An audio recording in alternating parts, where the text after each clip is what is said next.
Crazy. I've never heard that before. Is that what he says every time? Yeah. Yeah. How scary is it? Before. You've missed it every time then. I have. You're always recording before I get here. Yeah, he's a freak. He's a freak of nature. Like that voice though, like.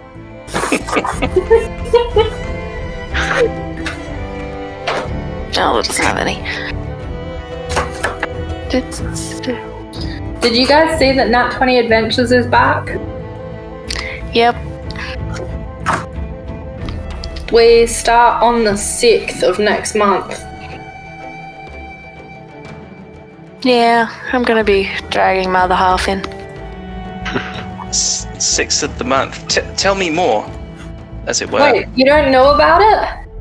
No, I'm still pretty new to the whole having friends thing. Bro, yeah, what are friends? What even are friends? I just have a collection of people I talk to. I'm joking, it's all good, you're my friends. No, hang on. Does it entail dungeons and or / common or garden dragons? Yes, it does. It is all Dungeon Dragons. Dungeon Dragons? Excellent. Dungeons and Dragons. It's AL though, right? Yeah, it's all AL. Actually, I think there's the option to do non-AL stuff, like someone might have a table for it. I don't know at the moment. But You could bring your genie, not genie, your gen pirate along and get yourself a little quicker, closer. Oh, me? Yes, I think I would do that, definitely. Oh my god. what level is it? He is... Going to 3. Yeah, Coran Saltmire. Shall I share him with you? Why don't I just share him? Characters. Just bear with. Is this a different game we're talking about? Yeah, AL. AL. Okay. It's in Midland. Yeah, it's, whatever. 7th Ave. At a pub. I think I've heard Yes, of that's the them. important part. 7th Ave, it's a pub. Wow, my internet is so Sounds interesting. desperately slow. It's shockingly. Mine's been fucking up all day as well, so... Simon, I invited it to you on Facebook. I invited you to it on Facebook. Oh, okay. I shall respond. There we go. This is what that's Corant. Anyway, I've just realised that Craig is holding the microphone for us. Oh, shit. So, like, is everyone ready? Yes. Fantastico. So Indeed. all your inspiration from last session gets reset back to 0, and I think that I won't award inspiration for this, but if people could just tell me what level they chose and why, and what they intend to do with their characters, and a bit about their characters again, that was always a good starting point. And we'll go with Lucho, because Lucho's at the first of the line. I'm at the top? No. I am level 4 Barbarian. Excellent. Hopefully I'll remember to actually use Rage this time. Engaged rage, yeah. It might be a good idea, hey? Like, just remembering directly. Oh yeah. Maybe we can get a, what do you call it? Like a you might sticky note. Stick it to your forehead, to the computer. I was gonna say, it's not gonna do much good on my forehead. I'm not gonna see it there. Yeah, but we can remind you. I'll just have like all these pop-ups every 10 seconds. Remember to use Rage. Remember this. Remember that. Every time, I'll just like, and then as soon as I close them all down, give it like 5 seconds, and they all pop back up to remind me again. That's it. Remember, use rage. Whoever's written that. Like those old school pop-up ads. That's great. And so Lucho, tell us a bit about Lucho just in brief. He's a, what is he?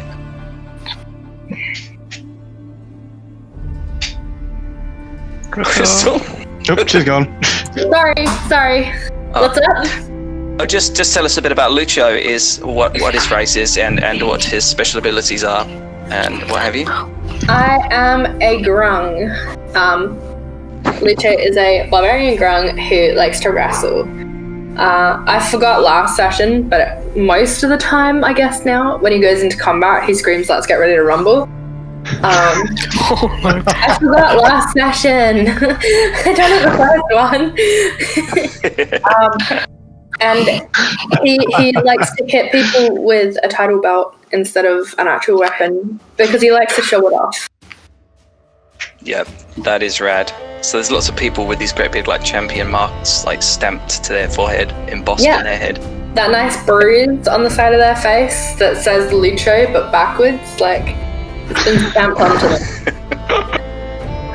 That's awesome. Finn, if you could tell me a little bit about Finn, what you've chosen for Finn, and I don't know, characters, class, and how they look and that sort of thing. Brilliant. So Finn is a, believe it or not, female water Gensi.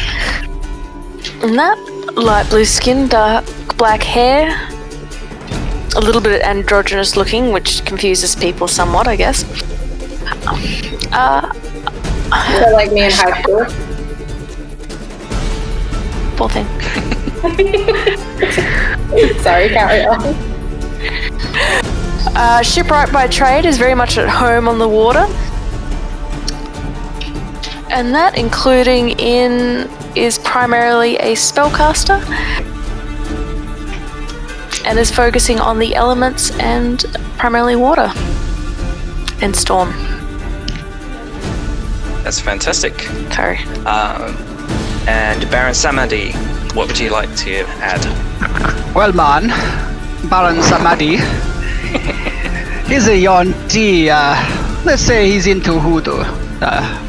Sorcerer, cleric, warlock, all of the fun things, all about life and healing, man. And he's taken a second level of warlock for the Viper Blast. What the other ones call Eldritch Blast, man. And I don't know, maybe Druid next? We'll see. Try to almost take multi as much as I can, man. Where's my stogie? Yeah, there you are. What about my friend Duval? And Senor Duval. He has instant accent envy for the Baron. It's like, why didn't I go with a Haitian voodoo priest? No, because I like to put myself out of my comfort zone. Duval has got a weird accent going on because, hey, why not? That's a whole lot of fun. So Duval is a human. He is a variant human.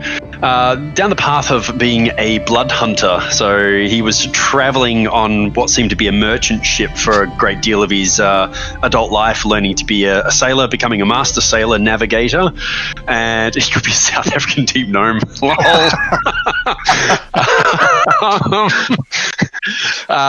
But Duval has he's taken a bit of a branch here, so he's gone down the multi-class, and from his time learning to be a blood hunter out on this ship called Fortune's Favor, he's learnt a lot about the arcane, so now he's divulging down the wizard path. So he's going to start chugging gold like it's going out of style while trying to keep his spells up and going. But appearance-wise, he's a probably middle-aged looking guy. Have changed the icon a little bit. Thank you, Sai. He looks beautiful. So kind of crazy, grayish, chestnut brown going grey. A bit tanned, very athletic, but very demure. He's used to kind of slinking into the background and not being seen. So whenever he's got the opportunity to go and hunt some infernal or undead or demon, he's right there. That's what he's all about. But at the moment, he's happy to tag along with his friends. He just wants to be part of the group and just go and seek a bit of fame and fortune and just enjoy life a little bit. But yes, my friends, he will be joining us today and still talking with a semi-quasi Hispanic accent. Bueno. Muy bueno. And that brings us to our newest member of the group, who calls himself Dorfel. A warforged artificer artillerist that's got a bit of a tragic past with pirates and now is, selling himself as a shipwright and pirate hunter. Awesome. That's cool. I just have this vision, right? I imagine him being made out of old bits of ship and stuff that maybe have sunk in the past, and it's like, I could use that. I hadn't thought of that, but I'm guessing that's now going to be happening. I really want to was it sing? Is it like Roxanne? But I go, Dorfo! We don't need to hang out to the red light! Dorfo! You don't have to sell your body to the night. He doesn't have to. Doesn't have to. Just wants to. It's just for giggles. What song was that? Roxanne. It was It was just. I can't do. It was just these guys Sting. Is it Sting or Police or both? Both. The police. Both. Police. Yeah, no, we're not doing him justice or them justice. But yeah, it's about Roxanne, who she's a working girl. Is Yeah, that red why light. it says Roxanne like 2 million times? She's a seamstress. She works for the Guild of Seamstresses. That's fantastic. So, can everyone remember whereabouts we are and what has happened so far? We'll have a bit of a recap and see who can add to it. This is where you will earn your inspiration if you remember. And this is what notes are for, cracks fingers. I remember these 4 guys just walked in and things were about to kick off. Thieves' Camp was getting used, none of us understood it, and I think half of us recognized that something was amiss. They were like True Fleet or something, and the number of people in the bar became really nervous and started freaking out a little bit. Yeah, and actually everyone recognized that something was amiss except for Baron Stameti, who's over there just like, yeah, fuck this is great. That's right, yes. I believe you didn't roll all that well for that particular observation. He's made some but friends. everyone else seems to be onto it. I'm exactly where I'm meant to be, man. Smokes another stogie. And so prior to that, what led you to the tavern? I believe you had a bit of a run-in. Indeed. So we had the Yuan-Ti assassin who took out our lovely... Actually, why we didn't take the gold off the guy who died. But our lovely street vendor who did such a great job of talking up the crowd was killed by a venomous snake and dropped dead. But I think Duval managed to crack the whip. He went a bit Devo on the snake and whipped it good. And then, we ended up chasing the Yuan-Ti down, and I believe we took the Yuan-Ti alive. He spilt a little bit of information about, what was it? It was Silver the Cipher. Oribus, and the Oribus of Night, which was a Yuan-Ti cult in Chult who want to preserve their homelands from outsiders. He didn't say a lot about the Silver Ciphers, but he did mention it, which was very, very interesting. But it seemed he was all done with talking by the time we turned him over to the authorities. So, going to be looking out for some Yuan-Ti in the very near future. For shares. Okay, and what brought you to that point? We still want to get paid. Time for Yes. the We still money. haven't been paid. Oh, somebody assassinated the merchant in the middle of the marketplace. Oh, the I Yuan-Ti guy don't want to assassinated get the merchant paid in for the the middle of the work we've marketplace. done. I think we got paid. We did. We killed all the goblins we who got got paid. Yeah. That's right. Yeah, How but much it's, we bargained him up for more. Someone Yeah, did. because he was trying to. Well, I tried intimidation, it didn't work, and then like 3 of us surrounded him. yeah, I was upstairs. So That's right. Using shape water for fun. Getting Very for fun. Getting creative. You gotta remember I can breathe underwater. You don't need a snorkel. You're not an elf though. Your ears aren't that big, right? And as you all may or may not recall, you were privy to some, as of yet truly undiscovered magical items, all of which, and this is what I would like to remind you about, all of which came with a health potion. So those of you who have bought magical items or hats or what else was there? Flowers. Somebody bought the basilisk orchids. There's a very few sort of, all of those came with a health potion. I got a purple silk bandana, unspent purse. That's it. Yeah, but we don't know. I don't know what it does though. We don't know what our items do. We haven't actually had a chance. That's We right. haven't had a chance for that. If only there was a fresh wizard in your party. If only. If only. So yeah, that's fantastic. Well, that's a very good recollection. I feel like I will reward you all with an inspiration. Bing. So as the curtains part, oh my goodness, I've just seen all the extra writing that you've put on that table. Goddamn Oh, it Vandals. changed again. Lucho would like to rage. Yeah, he's ordering a drink. He'd like to rage. I was like shout at everything, just like I want to drink. And it's like, whoa, calm down. I can't forget that I've got to rage. So, are you raging while trying to remember to rage? Pretty much. Or are you raging about trying to remember to rage? She knows she forgot something and can't remember what it was, so now she's raging. Yeah, I'm raging that I forgot to rage. I like it. Right as we kill the evil guy at the end of it, you're like, fuck, rage. Yeah. Just that last hit and that's it, like nothing else. That's brilliant. So, as the curtain, as it were, begins to unshroud the time and events of this fest hall called the... Does anyone remember what it was called? Oh, this was the Blackthorn. Blackthorn Brewery, that's right. As we left it, the True Fleet had just walked in over here where I ping. The guards that were on duty have all but one has exited the pub, and the other one is just 1 foot out the door.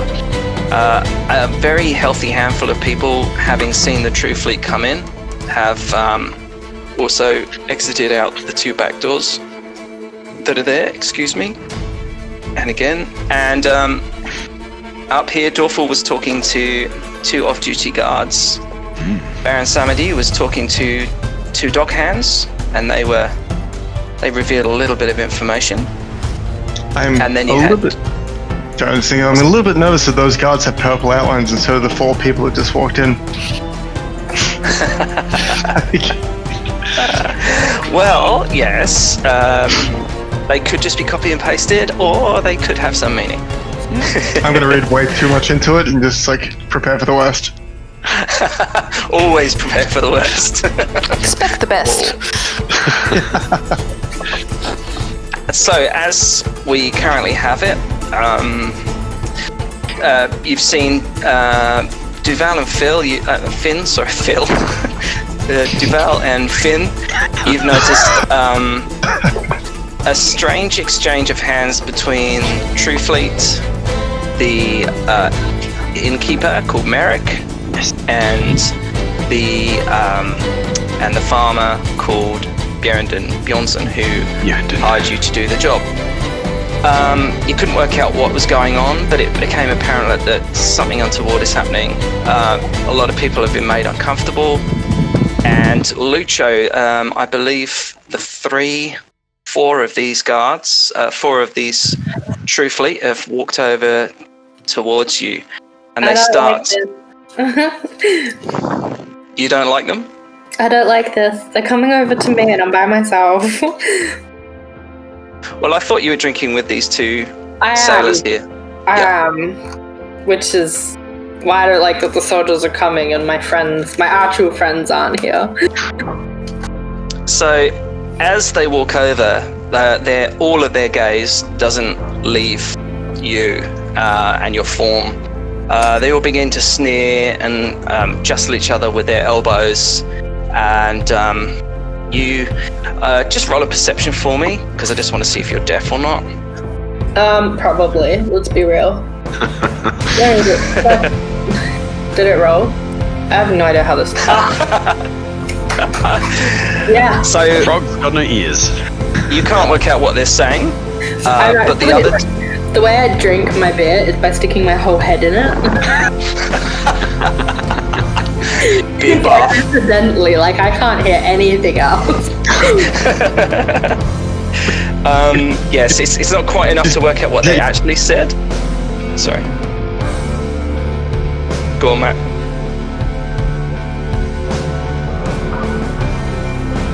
Are you there? Oh. Is everyone there? It must have been a glitch in the Matrix. Oh, okay. Yes, sorry, yeah. It just sounded like Matt was about to say something, and I just thought I'd be quiet. Yeah, so unfortunately you can't work out what they're saying, but it has to be derogatory, judging by the body language of the two sailors that shift very uncomfortably, cursing their bad luck at not being able to escape in time. Well, that's just not cool. You think it sounds something like shite blood is what you think you hear, but with that roll it could really be anything. You can't hear anything else, and they all just chuckle to themselves, and they come over and they go up to random sailor number 1, who's just here, who I'm pinging, and basically say, you keep poor company, and they kind of push him and sort of start to harass him, give him a cuff around the ear, and say, why don't you work in the docks? We don't pay you to sit around here drinking beer. I stand on the chair to make myself look taller. Excuse me, this is my friend? Get off him! They all kind of chuckle to each other, like really, I don't know, boisterously, and just go, oh God, what is that? It talks. I thought it was the mascot. And they all start laughing and rolling around and like laughing. And one you notice is just like literally deadpan. This like skinny guard at the top, not guard, True Fleet mercenary at the top. She just stands there, just staring daggers at you, as the rest of them, as the other three, sort of have a bit of a laugh, begin to sort of take the piss. I laugh with them and touch the guy closest to me, like the guy at the bottom, somewhere on his skin. Somewhere where he's got no clothing or armor. Okay. Just like pat him on the back. Just a wet slap. You're so funny. Slap. Can you please make me a con save? He has to make a con save. Well, you have to make an attack roll to see if you hit him first of all. I'm not Shouldn't trying be to a hit him. problem. I'm just like, haha, friend. It's for the poison when I just touch him. Oh, It's not okay. hit. She's trying to do it in a sort of a surreptitious way, as opposed to a. I'm laughing sarcastically with him, Right. like, haha, you're so funny, friend, haha. It's like which, sneak attack or something. Kinda. yeah, which one are you going Deception? for? The one at the bottom. One closest to you, the No. lieutenant. Okay. He was gonna, because he's 100% reviled by you because you aren't basically human. He's just gonna try and get out of the way. Well, fuck that guy. And like, I don't know, he makes a pretty good job of it, but you just, it's not construed as a friendly pat. You almost like give him a gentle caress, but it is enough to touch him still. His friends sort of look disgusted and like roll back, and he takes a step back and I go for a friendly pat on the shoulder, accidentally stroke his face. so he has to make a constitution save, is that right? He gets Yeah. a 9. He fails. Oh dear. So what are the effects of your poison? Are they like a nervotoxin, or do they make you vomit, or... It's just a poison It's condition. just poison damage. So would he notice, or? Oh, he'd notice. Ah. Yeah, he would notice. So he begins to sort of spasm and shake, and everyone thinks that he's initially like taking the piss, like because you've touched him, and he's like ha, and they're all like ha ha ha, yeah, and then they start to notice that he isn't in a good way, and he just barfs all over this poor sailor here. Coming up with hives. Yeah, his lips start to swell, and he's not in a good way. The other three instantly draw their swords and basically come up to you and say, "What are you playing at?" I'm not playing. You want to names?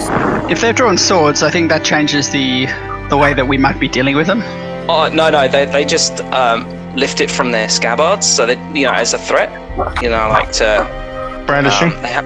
They haven't quite.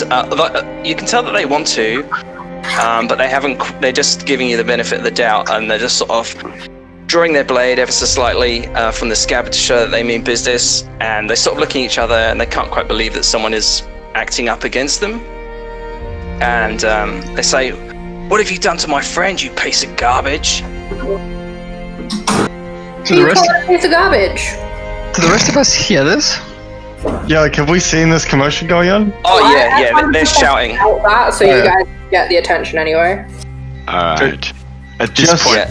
I'm probably going to turn over to Finn and just Finn. I think we might have a problem coming up very soon. Let's start moving over. I'm just going to kind of sneakily move towards the back to the bookcase, just near the door. I'm gonna just move over here. If everyone remembers that I had my turret out during the last one, I'm gonna leave that sitting on the table between me and the guards behind me, just in case. What's this? Your gun? The turret? Oh yeah. Okay. It was out in the shape of Lucho's little miner there, just standing on the table drinking with us. I'm just gonna take my drink and just casually go sit down at that table there. Just a little bit closer. As they as the first one starts to sort of shake, it's the second one up. She leans in and grabs the cup that this sailor was drinking from, and she slowly begins to pour it over his head, and then shakes the flagon, and you all hear this rattle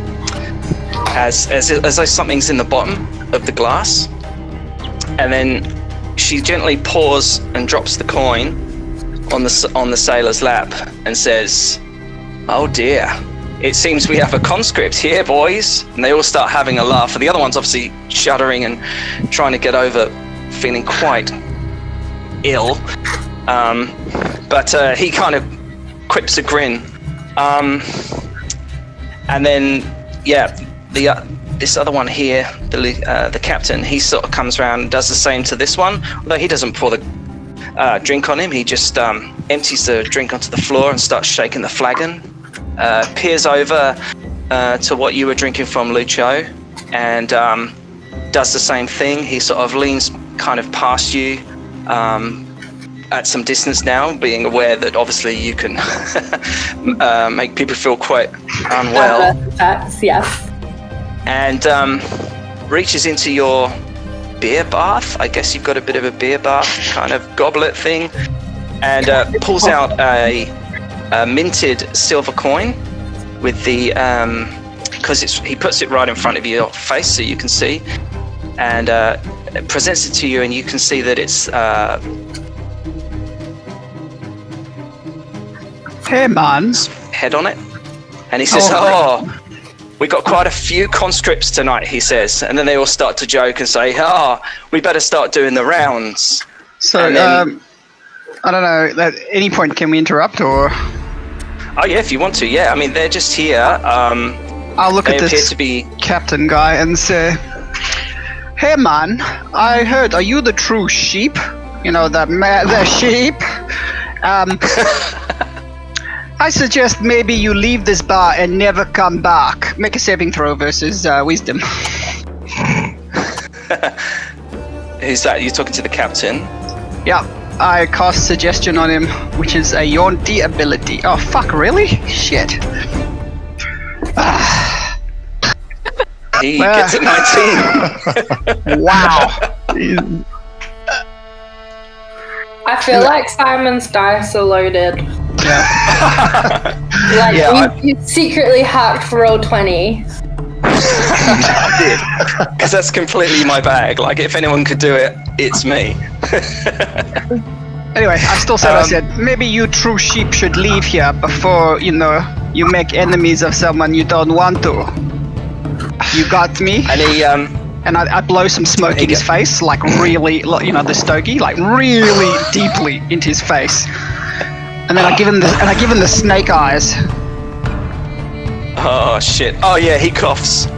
So with a constitution throw of 8, he starts to cough quite badly. He scowls. He is the meanest, burliest looking son of a bitch you've ever seen. I've actually got a handout. He looks like this. Can you see that? No. No. You shared it or Control Z? Oh, show to everyone. Yeah, that's it. Show to everyone. Can you see it? Okay. I read that as thirsty merc. Can you see him? Yeah. Does he sing? Okay, cool. Isn't that the guy I touched? No, that's the captain. This guy's I different. was gonna say, if that's what he looks like, I probably wouldn't have done that, but too late now. No, that's a different person. Okay, that's cool. That's just like a generic example of how sort of uncouth they look. Like, these guys have more than the average sailor's tattoos, and more scars than usual, and look very mean. In response to what you say, Baron Samedi, the captain, the mercenary captain, basically replies and says, "And I suggest you should have never been here in the first place, mate." And he kind of pushes you a little bit, just like on your shoulder. He says, "You and your freak shit blood friends, you're all conscripts." And he basically nods to Merrick again up here, as if to sort of confirm something. Perhaps it. I'll take a sip of rum. So I take a sip of rum and then I spit it in his face with a poison spray.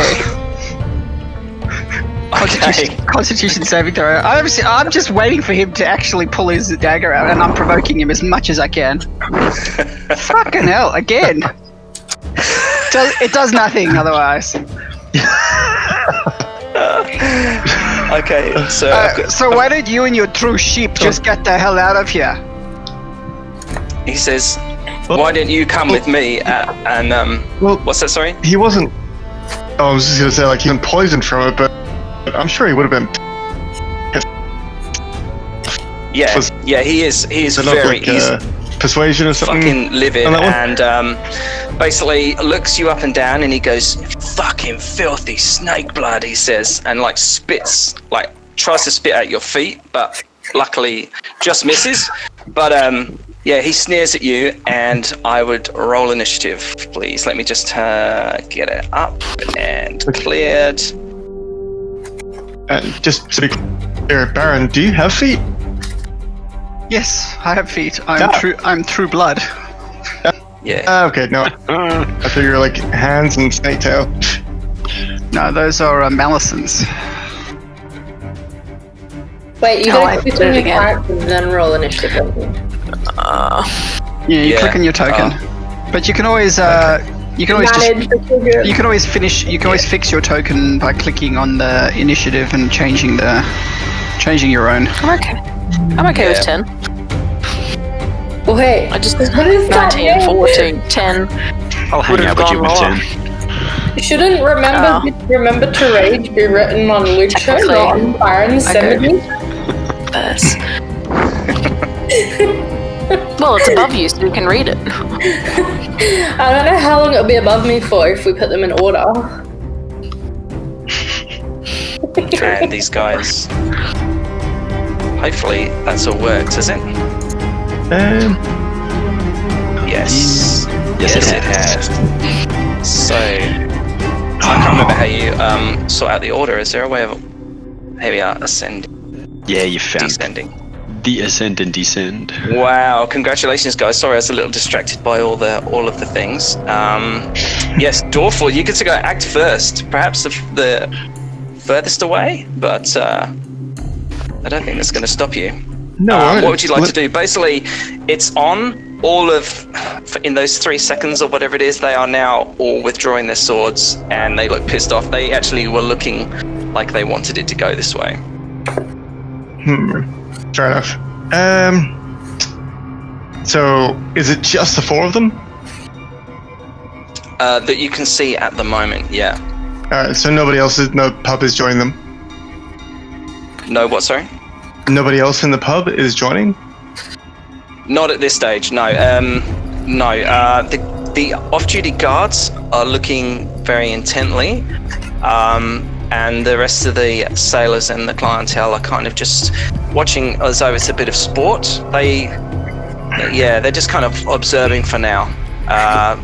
Looking at their weapons, looking at the True Fleet, looking at their weapons, looking at True Fleet, that kind of thing. Yep. So, if my cannon is small, how far do you think I could throw it if I carried it for 30?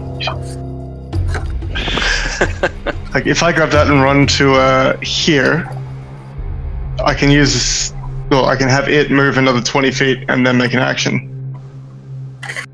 This is your cannon? Yep. Yeah, I mean, I think that works. Yeah, you can totally carry that over there. I don't see why not. Sweet. I will grab him and move to here. I need to work out with you guys how to get an icon so I can use it for this one, because... Just draw a little shape. Draw a circle, go to draw shape, and then hit Alt when you're on the shape, and just draw it onto the ball, on small circle, and that will be him for now. Hold on. Yeah. So the eye, go to the eye, click draw shape. Oh, you got it. Perfect. Beep. Yep. Can I move that with You can, yeah, just with... yeah, awesome.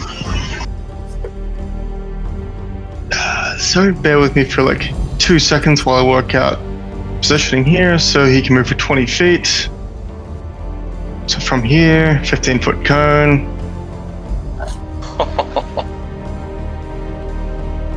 Yes, awesome. So he's gonna run to right about here. And then use this 15-foot cone of like a breath weapon in this direction, hit these guys. Okay. Let me just find it, because I have so many of these things in here.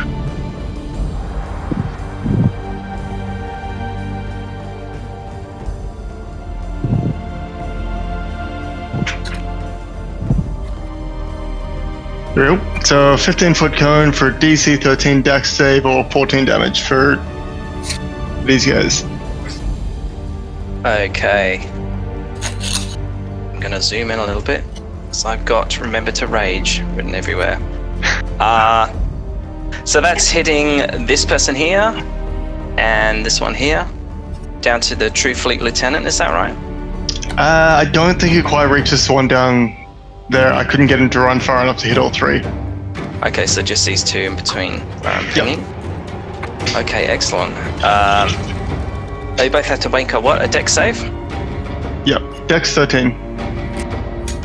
That's the first one. This is the second. Yes. Alright, so they both take 14 damage. And I believe... no, fuck. This is a very long explanation.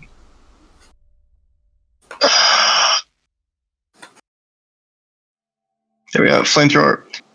15-foot cone that you designate. Each creature in that area must make the dex save, taking 2d8 fire damage on a failed save. Half as much on a successful save. The fire ignites any flammable object in the area that can't be carried along. Wow. So basically, thank you. Flames erupt from your cannon, dousing and basically obliterating these 2 True Fleet. This one seems to be dressed more in robes, whereas this one seems to have armor. they are both too sluggish to get out of the way and get immolated by your fiery wrath. Screams of... Sorry? I was going to say, it smells of sheep. Lamb. Looks like lamb's back on the menu, boys. Yes, they both females, they both scream in this hideous sort of screech of agony as they begin to basically drop to the ground and turn into a charred remains. They kind of roll and writhe around the chair behind here. This is all caught on fire and is burning quite nicely. Lucho, you feel the heat from this explosion, and both the lieutenant and the captain both look over, looking very shocked as their two compatriots die horrendously. Holy Wow. crap! They're dead. Oops. Wow. Yes. What's the creator can? You Oh, can't. Hold on, let me just make sure When that it I goes. don't- Whoops. I'm just checking that I don't have an action on top of that, because moving it and using it is a bonus action. Wow, that's really good. Is it really? Yeah, Jesus. No, creating it, but he would have created it earlier, I think. So I he created it before the whole thing kicked off, Yeah. so it was already alive then. Yeah. So I think creating it, he would have used an action, but now it doesn't. So yeah, you can do something. So, oh, sweet. What else would you like to do? Oh my god. They're like, fuck their whole day up. And you've already killed everyone, but you know, you get another go. It's 25 feet, damn. You could always thorn whip one, bring him to you. Sorry, what was that? You could always thorn whip him and bring it to you. What's the maybe range not. on Thorn Whip? It's 30 foot. 30 feet. That's fine. I'm assuming there's plenty of tankets on those tables. Oh, you can make It's- it 30 foot. See? Oh yeah, otherwise I was going to catapult a tanket into a guy's face, but... Yes, you are. It looks like you are within range, and 1d6. there are heaps of tankers around. Yes, the bar wench has been particularly slack this evening. Alright.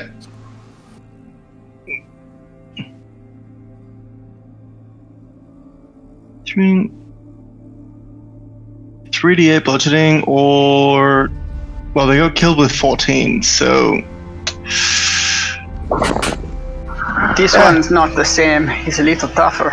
Alright, let's go to the catapult then. And I'm gonna go for... So, sorry, the top two are now immolated and dead, and now it's the bottom two we're dealing with? That's right. Yes. Cool. Simon, Which can you, one? can you put an X through them or something to show they're dead? Yeah. I'll try. Little Which symbols. one looks like the There should more be in an X. charge? There should be an X symbol somewhere for a DM to put through them. Oh yeah. Bang. Sick. Hey, that's cool. And then you got the one on top.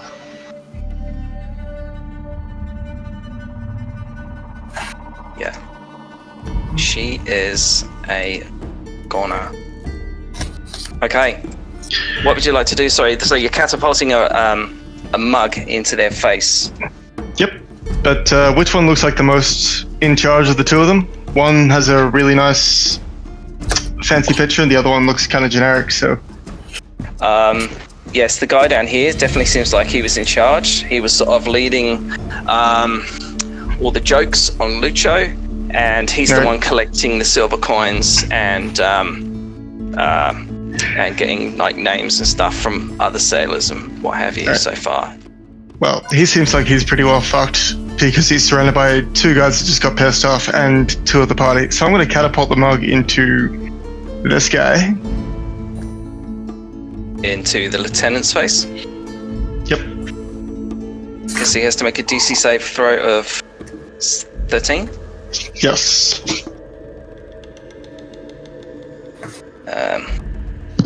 He has an AC. Is it a dexterity, sorry, or is it armor class? It's armor class, hey? It's dex save. Dex save. Oh, man. Boom. 16.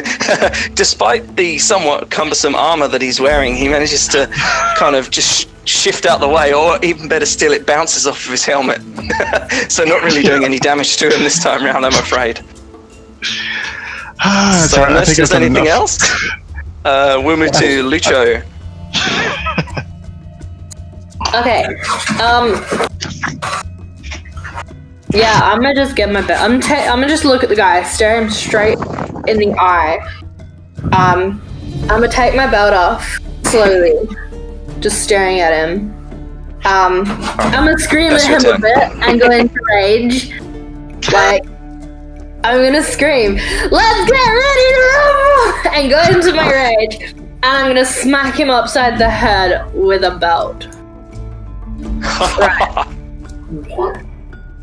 Daimo's just Okay, looking. go for it. What? He doesn't understand. Did that roll? I have no Character idea. helped you do. It rolled? Cool, because I have no idea what it's doing.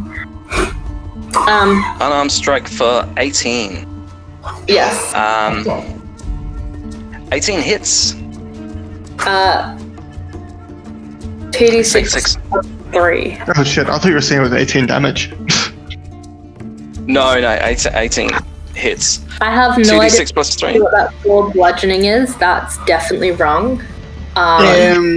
Using an unarmed strike, I thought you were using your belt, because you click on your belt. I am. No, I did click my belt. no, you didn't. You clicked unarmed strike. Okay. Try I again. clicked the wrong thing. I'm sorry. Title go. belt, that's right. I keep the same roll though. I just yeah. change the damage. And then +2 because I'm raging as well. So 12 damage. Yes. 12 damage. Yeah, this guy, he doesn't much care for it, but you basically whip him across the face, and it causes like a little kind of cut on his cheek, and he sneers, and you're the focus of his malice now. Bring it on. Okay, who's next? So that was 14 points of damage in total, was it? 12. Okay. Yep, he looks pretty goddamn pissed off. Now we move to the Truthfully Lieutenant. Wow. Seeing his friends basically taking a beat down, he sneers and looks at Lucho, being as Lucho is probably the closest and also most furthest away from appearing to be human. He is going to come at you with... he has a multi-attack, so he comes at you with his long sword for his first attack. Looks a little bit like that. And his second attack looks a little... Oh, so he goes really wide. Almost comically, he embeds the sword into the table between the sailor and yourself, and on releasing the blade for his second attack, bringing it backwards, it miraculously hits you for a critical there, unless your armor class is over 23.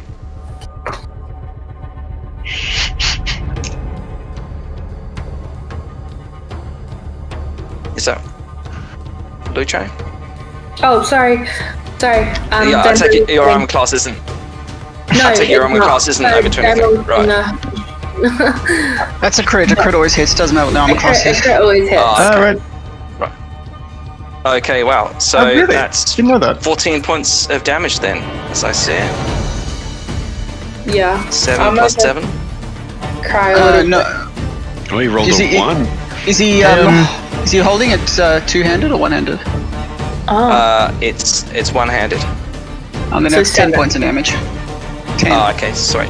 10 Yeah, points 10 of points damage. of Also- damage. Baron, you're rocking 23 points of health on that one.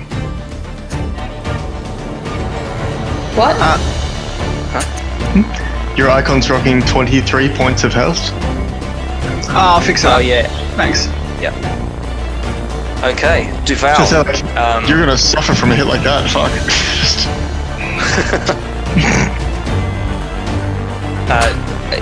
There's Duval. It's your turn. You've basically Alright. seen Lucho being somewhat bullied.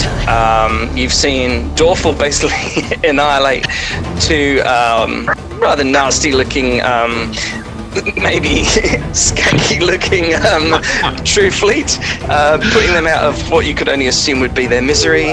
And suddenly, this lieutenant bursting into action, swords are blazing, and hitting home on Lucho with a rather nasty critical hit.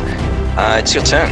Absolutely. So he was kind of pretending to kind of be discreet and look through the books again, but as it's all kicked off, he's just kind of tutting to himself as well. It seems like the neighborhood is gone. It might be time to leave port very soon. And with that, kind of pulls the long sword out and uncurls his whip at the same time. From there, he just kind of turns around and flings straight into action, coming right up into the rear of the lieutenant here, who's been attacking Lucho, and he's going to go ahead and use his duo of hitting with the long sword, see if it finds any purchase, and then making an attack with the whip as well. Okay.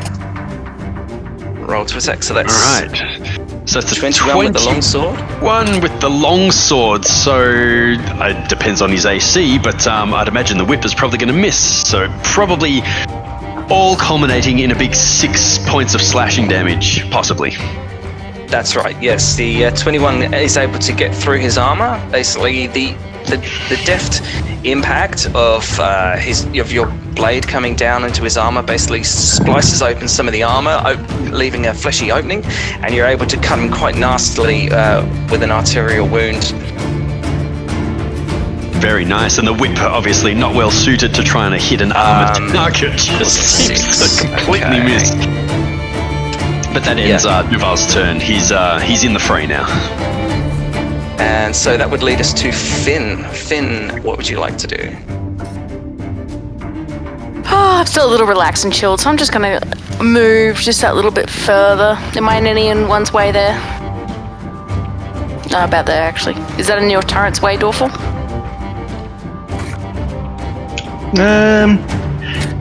Yeah, it's fine. He can move 20 feet, so I can move back around. Although he's only fire, so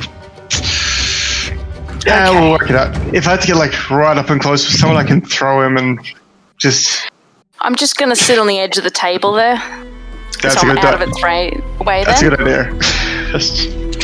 And out of my pocket, I'm gonna pull just this itty bitty little crab. And I'm going to cast Whisper softly to it. Go get him, my pretty, and cast Infestation.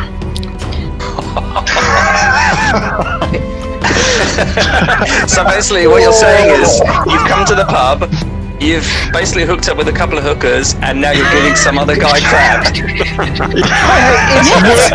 It's working, girls. Okay, let's It's a profession. Doxies.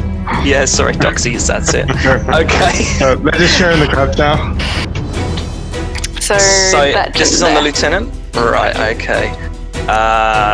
He has to make a constitution saving throw. Obviously, it's not does. his strong suit. You're kidding me. having been one to get crabs on many occasions in the past, he's able to shake it off.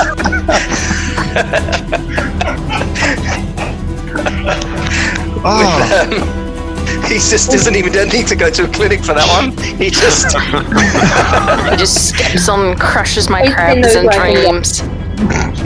he kind of Yeah, he sort of thumbs his lip to you and sneers and kind of looks at you as if to say you aren't worth the trouble, and then he looks back to Duval. Is there anything else you'd like to do? Movement or bonus action? That's it. Still trying to figure something out, so yes, that's it. Okay, fantastic. It's the True Fleet mercenary captain's turn. feeling somewhat surrounded, he looks at Baron Samedi, and then he sort of looks over his shoulder at this second sailor here, and he kind of barges his way past, trying to get a bit of space between between Baron Samedi and himself, and he rather cowardly seems to be sort of backing away from the affray, almost disregarding his lieutenant, which is severely surrounded.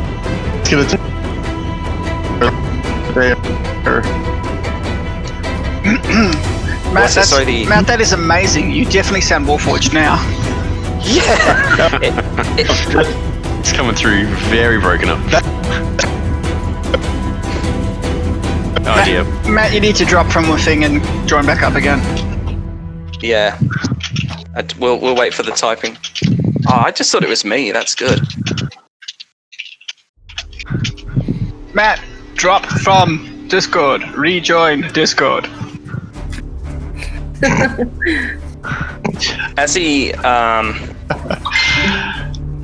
he takes a step back, he looks over at Lucho and kind of readies. Are you there? Yeah. Walking. Am I coming through properly? Can you hear me? Still a bit broken up. Still a bit broken up, but I see what you're saying here. You're asking if the patrons got a turn. They don't at the moment. No, they're basically a bit too afraid. They know what it means when the press gang come round, and they've heard the rumours of True Fleet, so they're actually frozen where they are at the moment. No one's really hurt them as such. They've just mocked them, and they kind of are facing either prison or a life on the ocean. Either one probably means not a good life for them. So yeah, they're not actually going to do anything. They're a bit in shock. It's all kind of happened around them. They're a bit drunk. It's with this that the mercenary captain decides to throw one of his daggers at Lucho, and Rude. for a 19. Yeah, I tried to catch it and I missed it. For 7 piercing damage. That's a big dagger. If you're raging, you take half. That's right. True. So like 3. Oh, I would have taken half before. Correct. You would have taken half every time you're taking damage. See, this is why I don't play barbarians normally, because I don't have a clue what's going on. Right, I'll remember that though.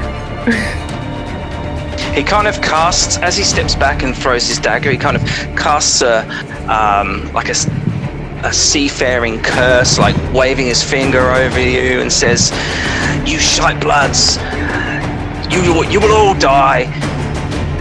And he basically goes on to say, like, you're pretty much no good. He says humans are the best and that kind of thing. And steps back, and now we move to Baron Samedi. Well, the Baron pulls out like a dry snake skin and waves it about, and you see the tail of the serpent, otherwise known as Arms of Hadar. I should be able to. So, Somebody's like, not today, motherfuckers. right, got to make a strength saving throw, man. Which one are you doing, on the captain or the lieutenant? Both of them. Oh, both of them. Oh man. Tendrils of black energy erupt from you and battle all creatures within 10 feet. Oh, that includes Lucho and the sailor. Oh well. So the bandit captain, he kind of wriggles, and he is not going anywhere. The lieutenant tries to do the same. Obviously not as hardened as the captain, and he also gets. He passes. The soldier passes. The captain fails. Oh, yeah. So the lieutenant, perhaps aware of what's happened to the captain and a bit more eyes on the prize, is able to wriggle free. So your captain, he takes 9 points of damage, and he has no reactions.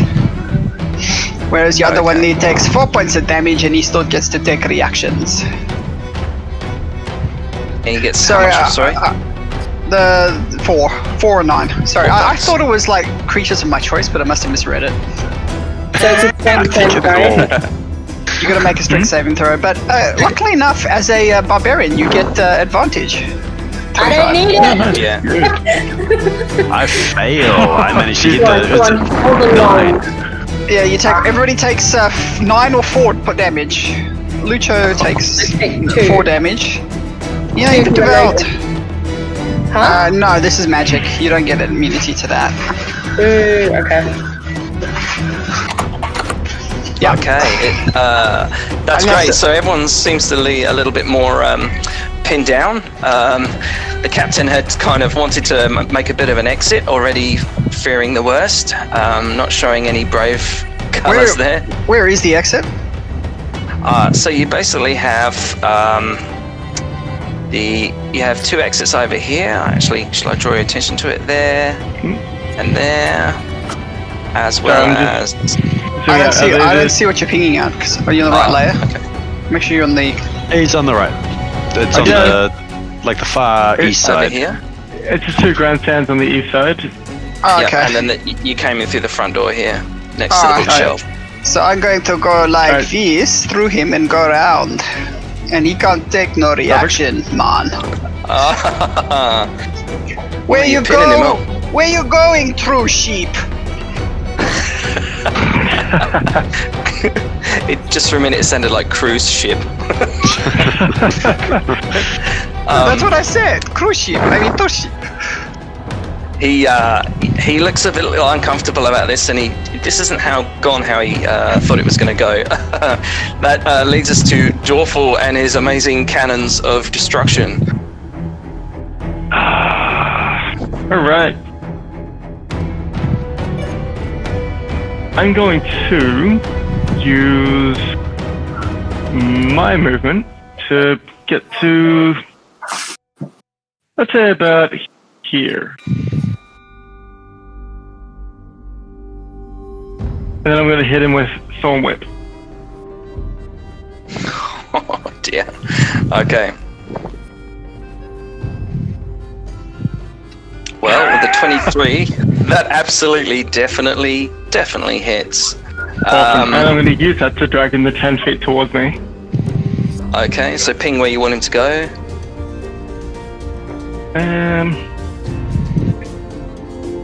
Or I can ping 10 foot, yeah.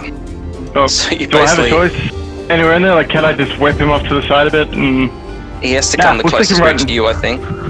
Yeah, fair enough. Well, we'll stick him right in front of me then. Yeah. So he basically So- gets slumped into and on and over the table. I don't know what happens with the grasping tentacles, but I guess your whip just kind of pulls him, and perhaps he loses a couple of like foot braces or what have you of his armor, and gets slunked forwards, pulled closer towards you. Okay. Is there anything else you'd like to do? I'm going to use my bonus action to move the cannon from here to about here. And then I'm going to hit him with a flamethrower shot, Okay. which I need to take off of Is my... Is it a cone? It is. So I'm working out now if it's going to hit better than 70 again. Oh, that would only be fair, really.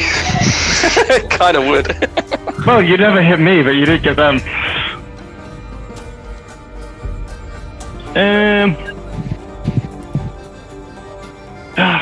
Where's it gone? Alright. Equipment, features, actions. Oh, damn it. So many things on this.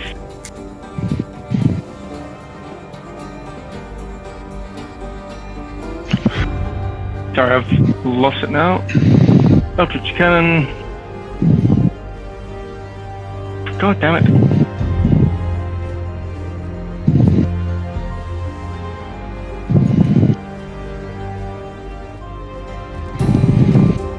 Go. So he's gonna save on Dex 13 or take 5 damage. Okay.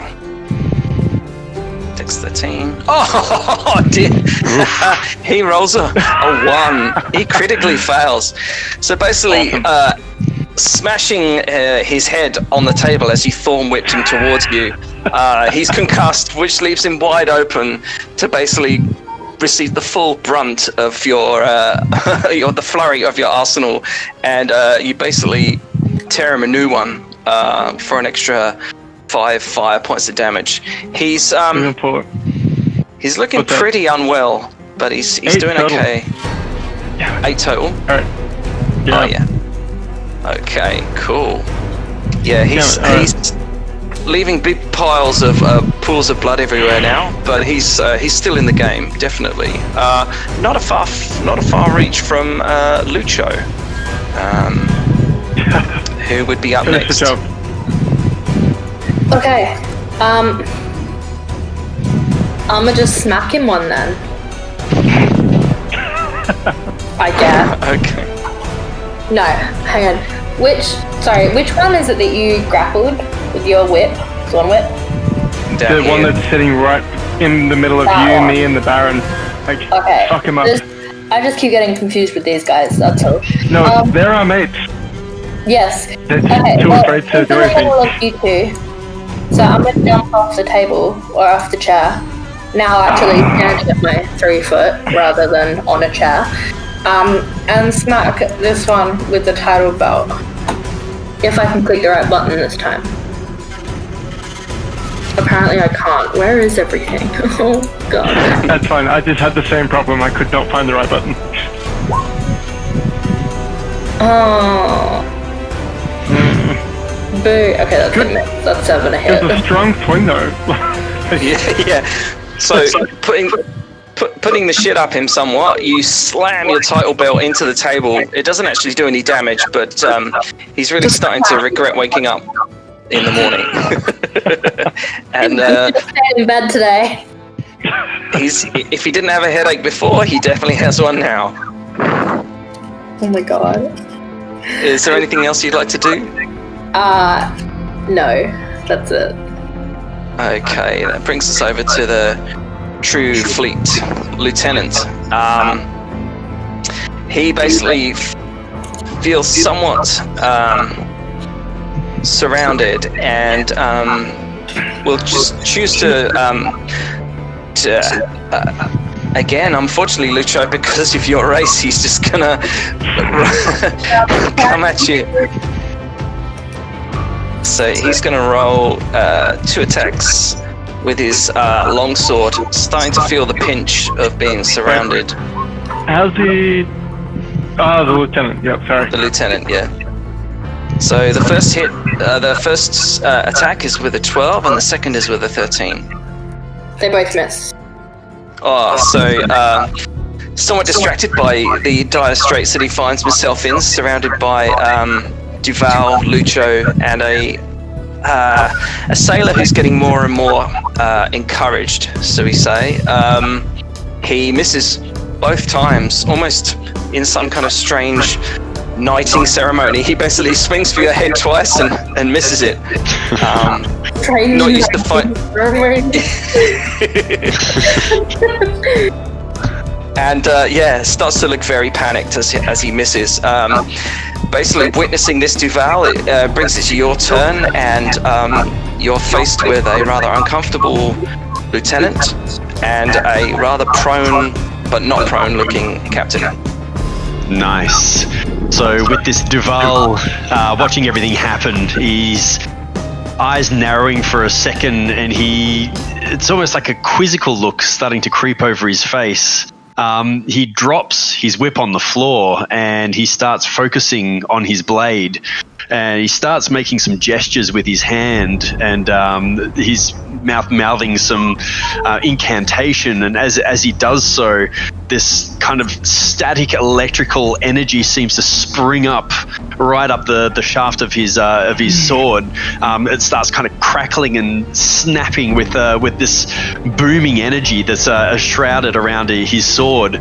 With that, he's going to reel back and take a swing at the lieutenant.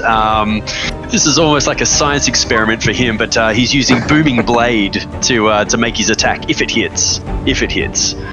Wow. Here we go. Ah, and it looks like it might miss. Unfortunately, it does miss. Yeah.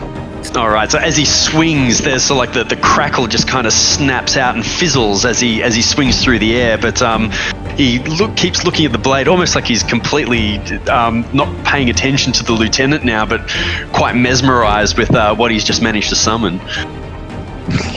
That is freaking awesome.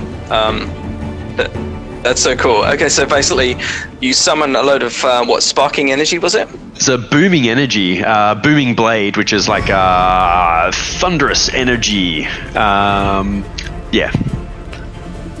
That's so cool. Well, that hasn't done that before. I wonder if your friends will notice. That was weird. Basically, the henchman, the lieutenant flinches somewhat at this magic. Again, being a sailor, a common sailor or ex-sailor, doesn't quite trust the use of magic as much as he doesn't trust other races that aren't human, and looks somewhat wide-eyed and startled. This brings us to Finn.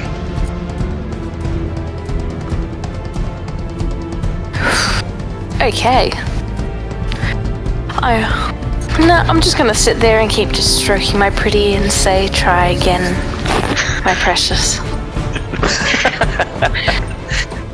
Is this the same crab? Yeah, this is the returned crab. It's come back empty-clawed. And... And is he going to succeed? Is he gonna smush my little crabs? And which one are you doing this on, the lieutenant or the captain? There's more than one. We're gonna do it on the one surrounded. Yeah. Okay, the lieutenant.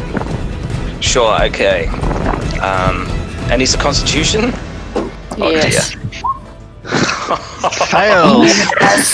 Basically, you hear this little tick, tick, tick, tick, tick as the crab shimmies across the wet floor, trailing through spilt beer and old food, and goes tick, tick, tick, and then suddenly it goes silent as you hear his make his way up underneath into his armor, and then it's a brief, maybe half a second before you start hearing this really uncomfortable and as he becomes infested by the pinching powers of your nasty crabs. Thank you. What does it do? It gives him poison damage. So yes, he also sort of basically begins to shake and convulse, appearing to almost want to like double over in agony, and he now appears to be poisoned. I would just like to say, for the record, the DM put it under his clothes. I didn't. Where else do crabs go? I mean, come on. Crawled all over him and started biting, exposed body parts. No, it had to go up. It had to go up his little leg or something like that. That's Okay. for sure. Well, who knows where the next one might go? I mean, if you'd have done it on You this don't have that many captain crabs that here, can swarm him. yeah. If you'd have chosen the captain over here, he's somewhat over the table. It might have gone down his butt crack. You never know. I'll keep it in mind for next time. Next time. So that brings us to the captain. Seeing his plight, he tries to. So remind me with this one, Wayne. Does he have to make a saving throw again against the arms of Hadar? No, I don't think so. I think it's a one shot. Let me have a squiz. Sorry. I'm trying to help somebody else at the moment, and then I got a little distracted. That's good. No, it's an instantaneous spell, so it's just a once off. Okay. So trying to sort of using his somewhat considerable strength to sort of right himself, he stands and turns to face you, Baron Samadi, and he comes at you with is he has 3 attacks. So he comes at you with his scimitar, which he draws. I see. As soon as Can he he moves reach away, that? That's 10 feet away. as soon as he moves towards me, he's going to take a attack opportunity from Dorfel. Yo, Yeah, I'll that's, stab him. that's what he chooses to do, yeah. So, okay, so attack of opportunity. Nope, sorry, that didn't roll. Oh, no, it's not loading. What the fuck? Nice. Is it? No, Did it you come gotta through? just click on the weapon. Or what's happening? No, I've done that. No, my internet is just shit tonight. Hold on, let me reload the page and... Right, you hit a 22. I'll just And the smash last- the fuck out of him, like hit him 3 times. Alright, so when he tries to hit me with his 22, I pull up a green shield of angry vipers. So, what's his save on the 14? On Do I the get him? the 14.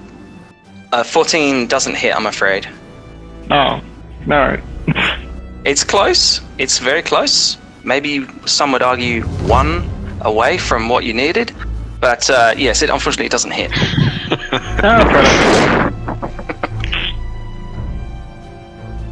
So yes, sorry, Baron Samedi. He is showing you the sharp end of his wrath now, and comes at you with a 22, a 14, and a 15 with his dagger.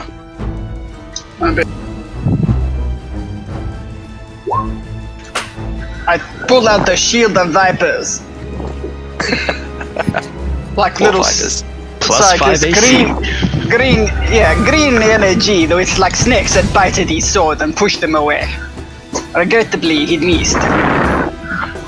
So he sneers and curses his bad luck, almost seeming more driven by a Yuan-Ti using magic in front of him. He comes at you with his second attack, which was for 14, which doesn't hit. And then It's tries my, to- Unfortunately, my AC is 23 right now. Till my turn. oh wow, oh shit. Well, you know, I'm just saying, yeah, he really doesn't have much fun. So he really gives it a good old true blue Aussie go, but unfortunately he doesn't really. Unfortunately, he doesn't hit home. What's wrong, True Sheep? I thought you said you were the boss. You can't hit a poor man like me. He goes, "Fuck you and your tricksy magic, snake blood." You wait till I take your soul, little man. I'm going to play around. I'm going to play around with you for all eternity. Oh, this is Dorful's attacks coming in here, yeah? Wow. Oh, are they just coming through now? Yeah. Yeah. Oh, That's like, that terrible. last one would have been great. Hey, Matt, you might as well make your attack rolls now for next round. Just in case. Yeah, Write a nasty letter to Telstra or whoever it is. No, I'll just Alright. pre-roll and you can work out what you want to do after that. Yeah, that brings us to Baron Samadi. Having seen the sharp end of this this rather pissed off captain. Well, you're not even worth my time. So I pull out some rum and I blow it on, it's like a fire onto Dorf, Lucio, and Duval. Take the blessing of Papa Legba. Blessed. Papa Legba, yes. I love the fact that you've customized them all. If you didn't have inspiration, you definitely have it already. Again. Alright. That is my turn. Yes, that's right.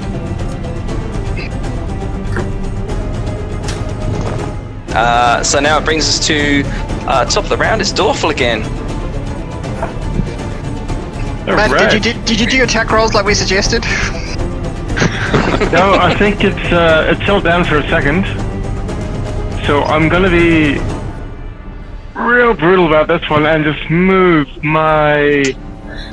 Again, I'm hoping you're all picturing this like I do, as it looks exactly like Lucho's avatar there. with the minus pick and everything, just blasting fire at people. So it's right up in his grill.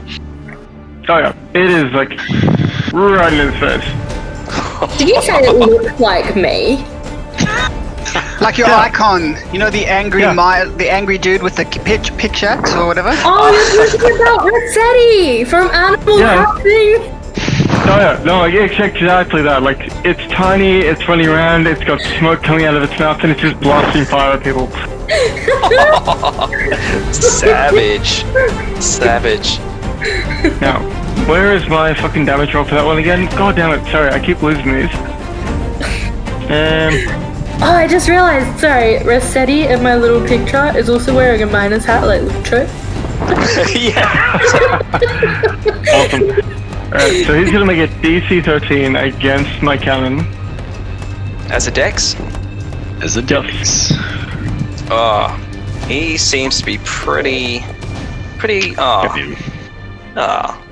He rolls a 9, so no, he doesn't do it in time. Perhaps he slips on a wet beer stain on the tiles below, and fails quite miserably, taking 10 fire damage. Holy That is- mackerel! Unfortunate. If there's anything around him, like those chairs, they are now set on fire, and I'm gonna move up here and just stab him with my rapier for fun.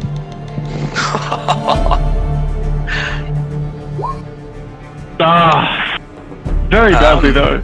So great damage. Yeah, he. I can't say that he gets out of the way. I think it's just more Lady Luck of the last attack, kind of his reel from the blast. Basically There's means so much that fire in the way that I unfortunately, can't work out where to aim. yeah, basically, it's like a scene from hell. It's like Avernus all over again. It's just burning the fuck up. He's not looking very happy. I mean, he's standing. Don't get me wrong, but he's looking bits are hanging off, bits are burnt. He's got half a beard where half of it's now been burnt away. He's not going to win any beauty contests anytime soon. And that brings us to Lucho. Okay. So I've been forgetting that every time that I hit, I actually have some extra stuff. But I'm gonna smack him with a belt. Whoa, that definitely whips his ass. Right, and because it hits, I get that too. My lord. I keep forgetting that I'm like the divine soul. And Oh, also the barbarian. +2 for the rage as well. Yeah. And then +2 for rage, yes. So take 20 take 20 damage. Whoa. I mean, Jesus. he... I think by now the only thing that's pretty much alive on him is basically the other unburnt half of his beard. He's really groggy, he can't focus, one eye's looking up. It's the wrong one. She's fighting the lieutenant. Oh, Lieutenant, is it? It's Oh, like, my bad. sorry. Just like as I missed last time, I done a full circle, and then this time I come swinging up at his chin. Oh, in that case then, it's even worse. It's all over Red Rover for him. How do you want to do this? Oh shit, what did I miss? I had to Sorry. disconnect for like 10 seconds. I missed last time, I done a full circle as I spin, and as I come back around, I hit him up the face, on the bottom of his chin with the reach from my belt together, and just smack him backwards. He's gone. That's all they wrote. Luckily, you noticed that he has a gold earring in his ear, which will pay for his funeral. Unless I take that. Cruel, but cool. It's alright, yes, we'll keep a bit of fire out the back, he'll be fine. Don't worry, man. When we set him on fire, he don't need no funeral. We give him Viking funeral. Viking funeral, throwing crabs at him as he drifts off to sea. The crab's actually just walking out there. If you've got just the one crab, or is it many crabs? Like, I imagine one would be called Nibbler, or something like that. Of course. What's the Are we crab? naming What's, my crabs? what's the crab from the Little Mermaid? Oh, Sebastian. Bastion! Yeah. Under the sea, that's where I be, under the sea. Is that where you got your inspiration? Do-do-do-do-do-do. So, what Okay, is so happening he's with at- these guys up in the corner? Like, the ones who are like, we might join in, and just they don't for the whole thing. We might join them when it's over. Basically, what's been happening with the rest in this time, because it's been a little while now, you notice that the old guards have decided to get up. What they've decided that basically what they can't see, they can't report on. Sounds fair. You also notice a very sheepish-looking Bjerrenden is also trying to make a bit of an exit. These guys are He's just trying happy to watching the catch fun. him. Oh, these are my kind of people. Yeah, they're Like, just kind of I'm happy gonna watching go what's join going them. on. They're great. Now, before he gets up, then can we catch up with Jordan? Or is he liking Combat it? isn't over yet. Combat isn't quite Oh, over yet, shit. so we've just got the Sorry. captain who's... I mean, like, we all know how this is going, but unless you suddenly feel compassion. But it's Lucho's turn, and the captain is pretty much pinned in. What would you like to do? I don't actually think I've got an extra thing. Is he laying down, did you say, or he's not prone? He's not prone, like, mechanically prone. He's just a bit Real fucked bad up. on his feet. Okay, I'm gonna run, I'm gonna jump onto the table.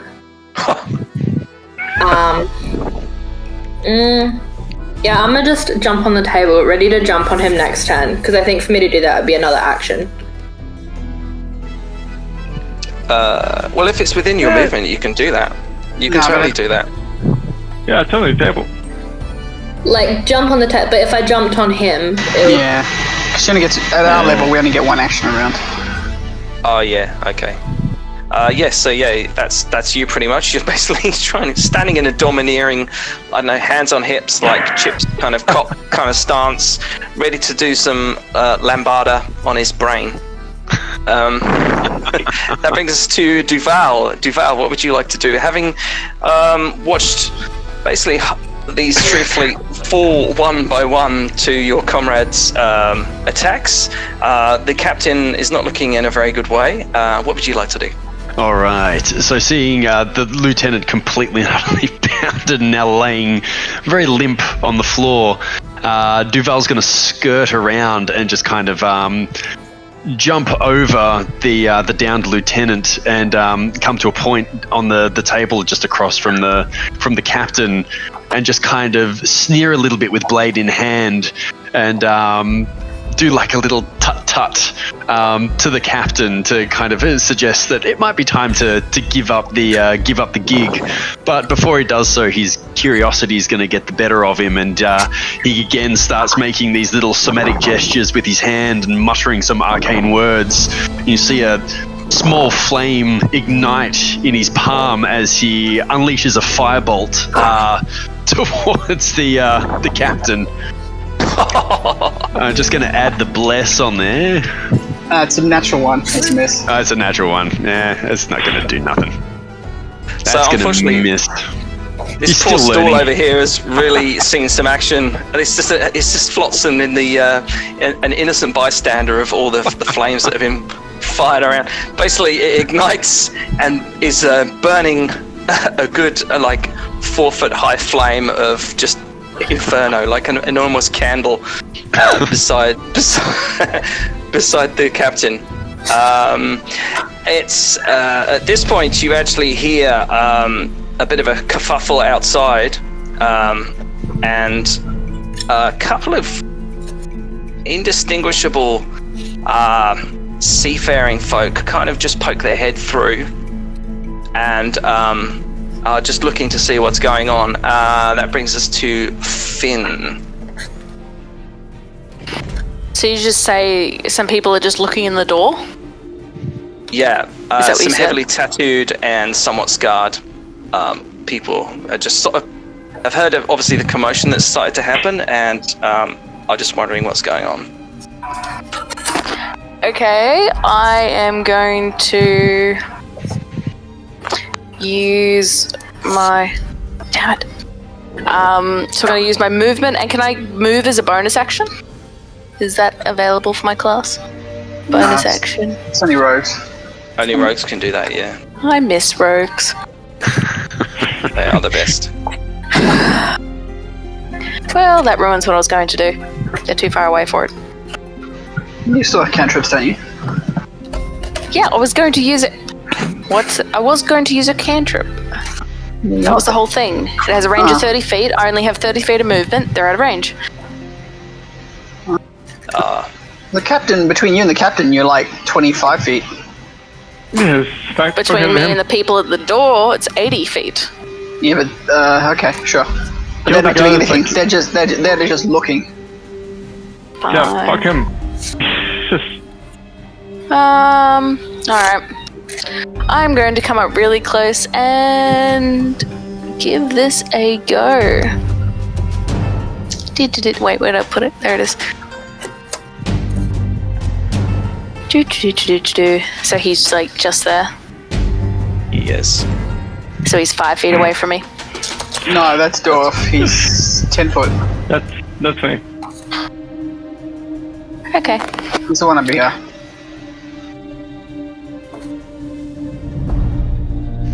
Yeah, I know, but I can't get over there. It's like I want to stand in Lutra space, but anyways. Yeah. Actually, I think you can because I'm so small. Okay, I'm there. And I'm going to do Shocking Grasp. I haven't tried that before. He's So I'm just also- gonna come also- up to him. I think you get advantage or he gets disadvantage. One of the two. Because he's Why? wearing. Is he wearing metal armor? Ah, Yes. Yeah. zappy. Oh, I have advantage.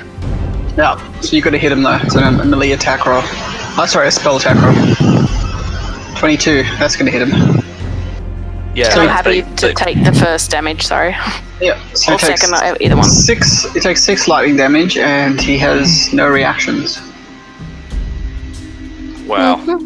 He's got This none. this seems to mess him up even even more than you would think, and he looks pretty much on his last legs. It really shatters home, and like he convulses terribly. The effects of the poison and just basically having been completely whipped really takes a toll out of him this round. How bad And does he look? he looks close to passing out.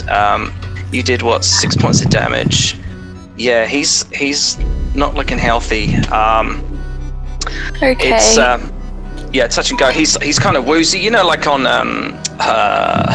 Mortal Kombat or something like that, where they're kind of like squealing around. Yeah, it's getting close to the finish him. Does, out of curiosity, does technically, because for some reason Shocking Grasp turns up in my as an action, not as well as in my spells.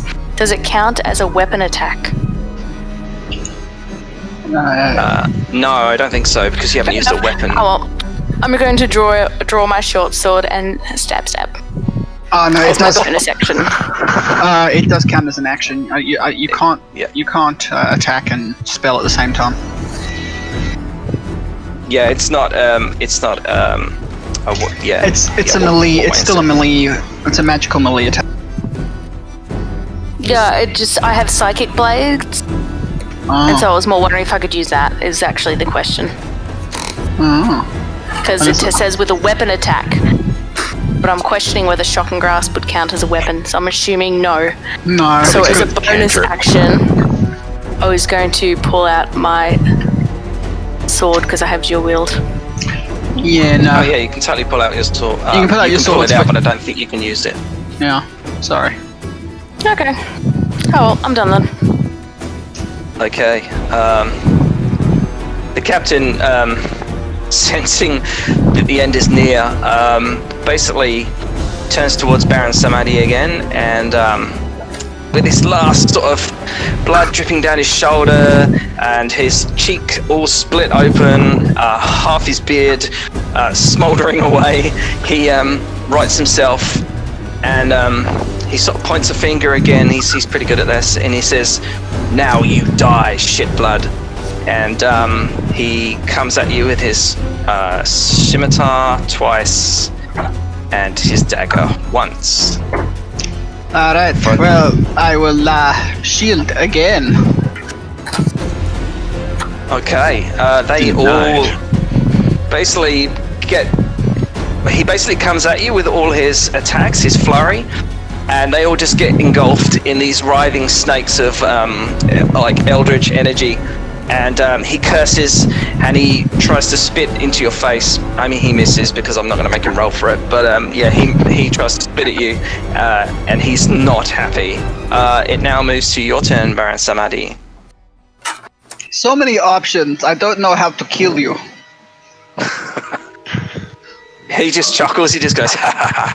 Ha, you can fucking try," he says. Alright, Slowly. challenge accepted. And what I do, I will throw three magic snakes at him. Magic missile. Take 11 points of damage. Oh dear, that is, and like we're going to talk maths here. That's exactly what you needed. He basically reels from the snakes, almost like wiping them as they like. Are they ethereal? Do they like burrow into him, or what do they do? Basically, how would you like to do this? Well, let's throw these 3 snakes at him, and one of them like bites him in the neck, right? And like hits an artery. One of them goes for the throat, and the other one gets him on the cheek. And they just bite and bite. And he flares around, and then he dies. That's awesome. Okay. You I don't think I ever want to get on Wayne's bad side. No, not around snakes anyway. I'm just doing some terrain arrangements, you could say. Terrangements. These guys have clearly gone. Bjorn Bjornsson is, I would say, out of the building, but not that far out. And yeah, you have basically just. What else I'm gonna do is I'm just gonna like lean over his body, and I'm gonna like cast a minor illusion of me taking his soul. Whoa! Basically, almost as if a bomb has gone off, every other spectator takes a good 10 steps back. And then I'll go. Fear. And then I go. We're going to have so much fun of you, my friend. Does that include all the people that? I look at them. Do you think he's going? Do you think he gets to suffer? Sorry. Do you think he gets to end his suffering now that he's dead? No, he doesn't. Just remember to tell people that if they mess with us. Well, yeah, now he gets to come with us. So basically, everyone is absolutely dumbfounded. They didn't expect to see such a display of magic. Like, whilst they're used to seeing ghosts appear and disappear and what have you, this spectacle was really unlike the usual kind of Friday night fisticuffs that they kind of expected. They are the sailors hold their ground, or the dock workers hold their ground, but you notice that Merrick up here is shifting very uncomfortably and kind of looking shocked, holding his head and shaking his head and kind of going, "Oh no, oh no." It's ended combat. What would you like to do? All right. Duval's just going to sit down at the table where he is and kind of look around the party and say, "So, my friends, I think we need to come to an accord as to what do we do next." Who gets flamethrower turned in the next time they're on the way? Who gets what? Who gets flamethrowered in the next time they're in the way? Like, we had a lot of area damage going on in that fight. It was yeah, pretty difficult for you. Basically everyone's kind of just they're sort of holding their ground. They decided that, well, you know, that was interesting. They actually, a few sort of cheer, and you notice that a lot are kind of nodding. This one over here, he kind of raises a hand and kind of points to Merrick to kind of to sort you out for a drink, as it were. Yeah, is there anyone else that would like to do anything? I think Merrick's getting ready to kind of make you a drink. Don't we have to, like, get rid of the evidence? What do you think? No, please stop it. Can we move back up here and chat with the other guys? Like, hey, what's going on? If they were never here, then nothing ever happened. Yeah, savvy. Yeah, we'll just burn the whole place down. No. Can I do a more reasonable solution, like call the girls over and just be like, ladies, I need a hand with this to help drag the bodies off.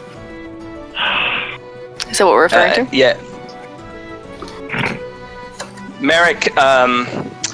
Merrick says, I don't want to be a part of this. He says, he starts shouting, you can try and get rid of those bodies, but I think his friends saw, he says, and he points to the door. He says, I don't know how long you've got.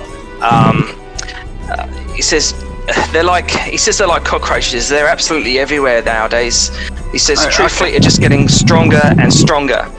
Alright, there's no point in hiding the bodies if they already saw this. So, whilst he's talking, I'm going to pull my knife out and write on the dead captain's forehead, "True sheep." Scarification. He basically goes on to say, like, Merrick sort of shouts out, whilst I don't agree with what you've done in my pub, he says it's good to see a good couple of extra True Fleet have learned the way of pain. This is, and he sort of goes on to say again, like, they're getting strong and big in numbers. He goes on to explain that they do press gangs like this, where they'll sort of basically bully him to have to put the Duke's coin in the cup, which then classes as naval payment, which is a historical thing that they used to do back in the day. And basically he goes on to say, he says, if you've got any brains in those skulls of yours, he says, you should try and get out of Velen for a while. He says, head to the docks and ask for a Scala. She can take you down the coast in the Emerald Panther. And then he says, and then you're on your own. You must make it out of here. If you can take the back roads to the docks, all the better for it. He says, remember not to anger the spirits of the sea on the way.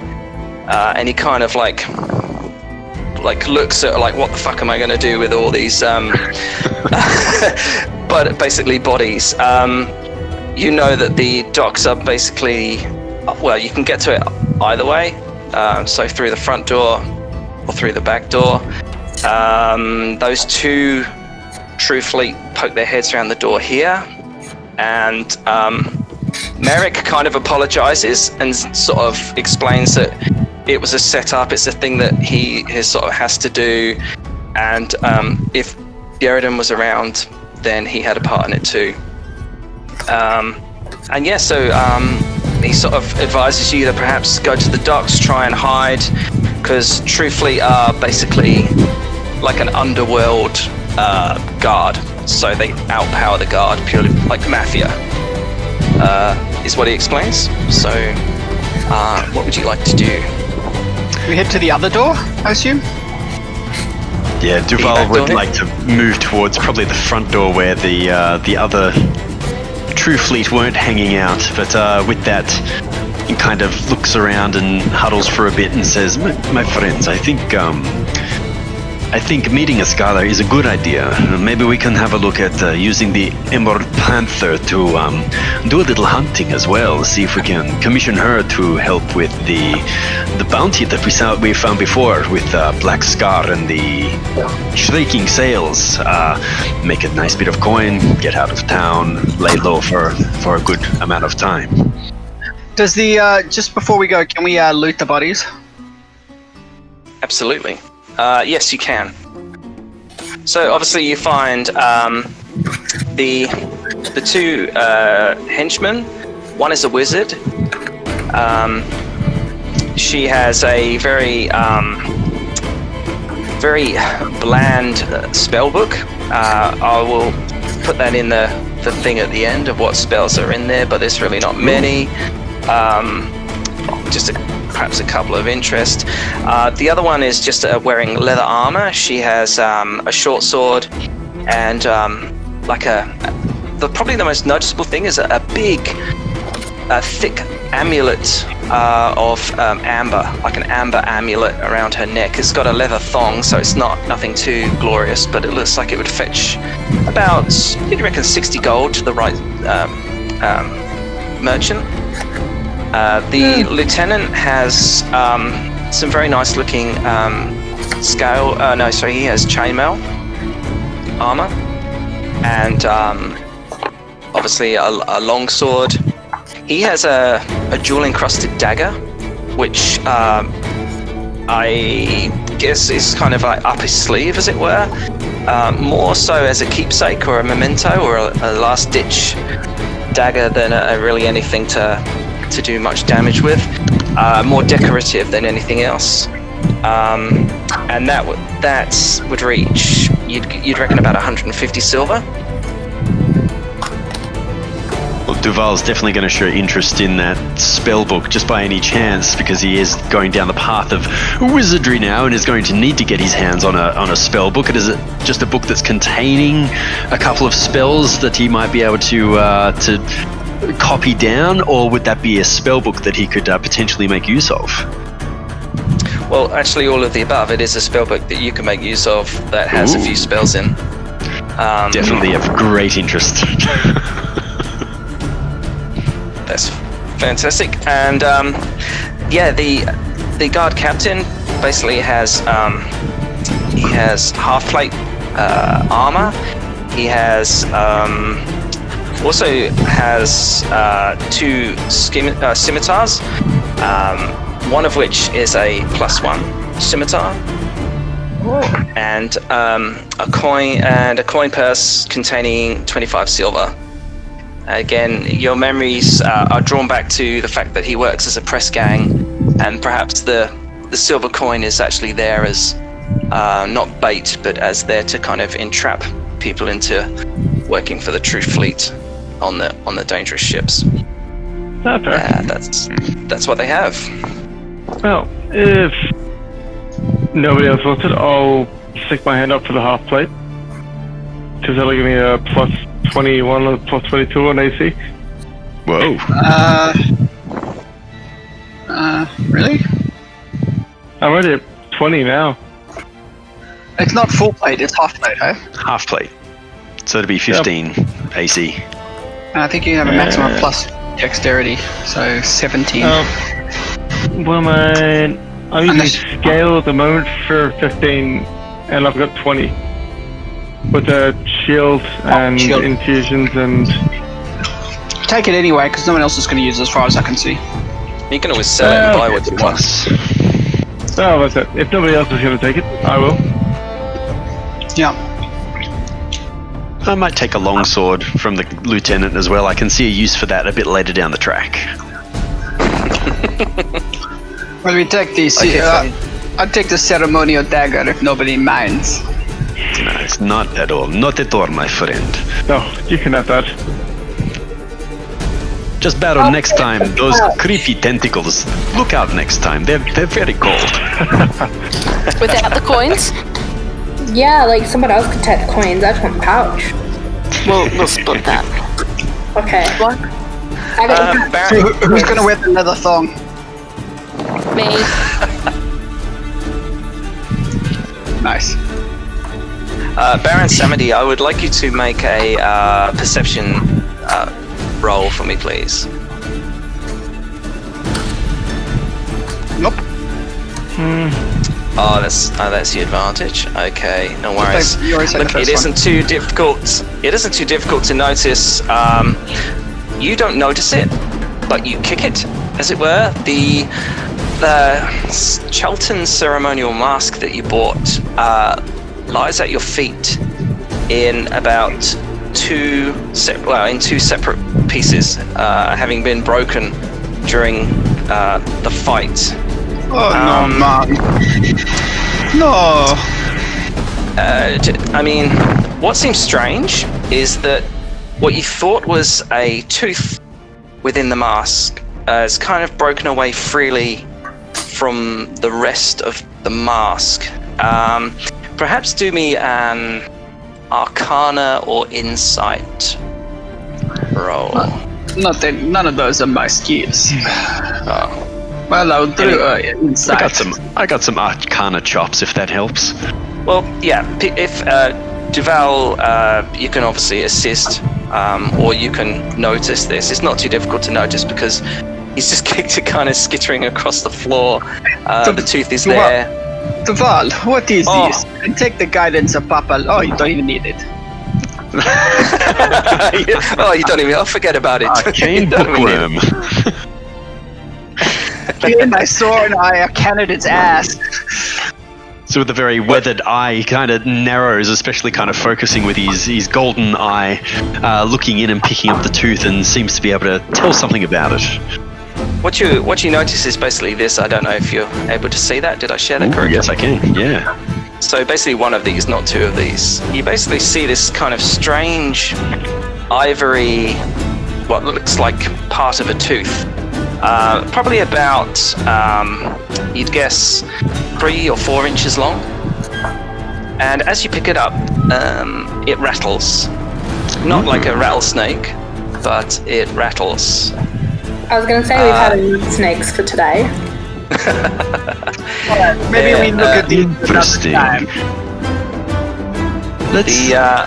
There appears to be kind of like some kind of like screw top to the top, and like I say, there's something like relatively heavy kind of chattering inside, and the decorations on the outside don't seem directly akin to the Cholton design. It would almost be like having, I don't know, like French woodwork on the tooth compared to Mayan kind of masks. So, but he hadn't noticed it before, but now it's quite apparent now that the mask has been broken. This is very, very interesting. I'd like to spend some time, perhaps, Baron, to ascertain what this is, but maybe in the safety of our voyage instead of standing here waiting for the next wave of these little bastards to turn up. I agree. So I pick up the pieces of the mask and the bone schlong and put it in a bag, and we go. And we take whatever else we want of you guys, so, you know, scimitars and whatever, in case we need to trade it or sell it or something. Nice. Yeah. If someone wants to be treasurer, that would be awesome. And like I say, at the end, during the week, I'll let you know what the spells were that were in there. Yeah, perfect.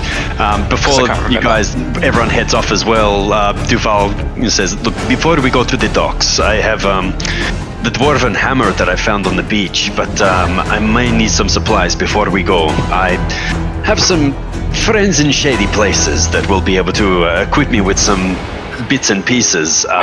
If you don't mind, I would like to stop off and barter with them before we take off. Maybe you should bring them out into the sun. They're not the kind of people that like to tan. They're albinos. Yeah. And Lucio, aren't you looking for a decanter vendor's water? No, I've got a fin. Got a fin.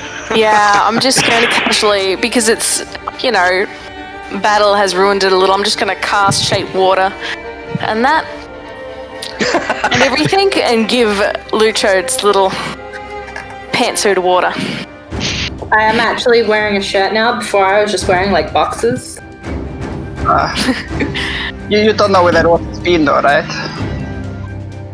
Meh. It's fine. Alright, we leave. Okay, we leave our back door. Yeah. How are you leaving? How are you leaving? The opposite door to which the guys were We're looking.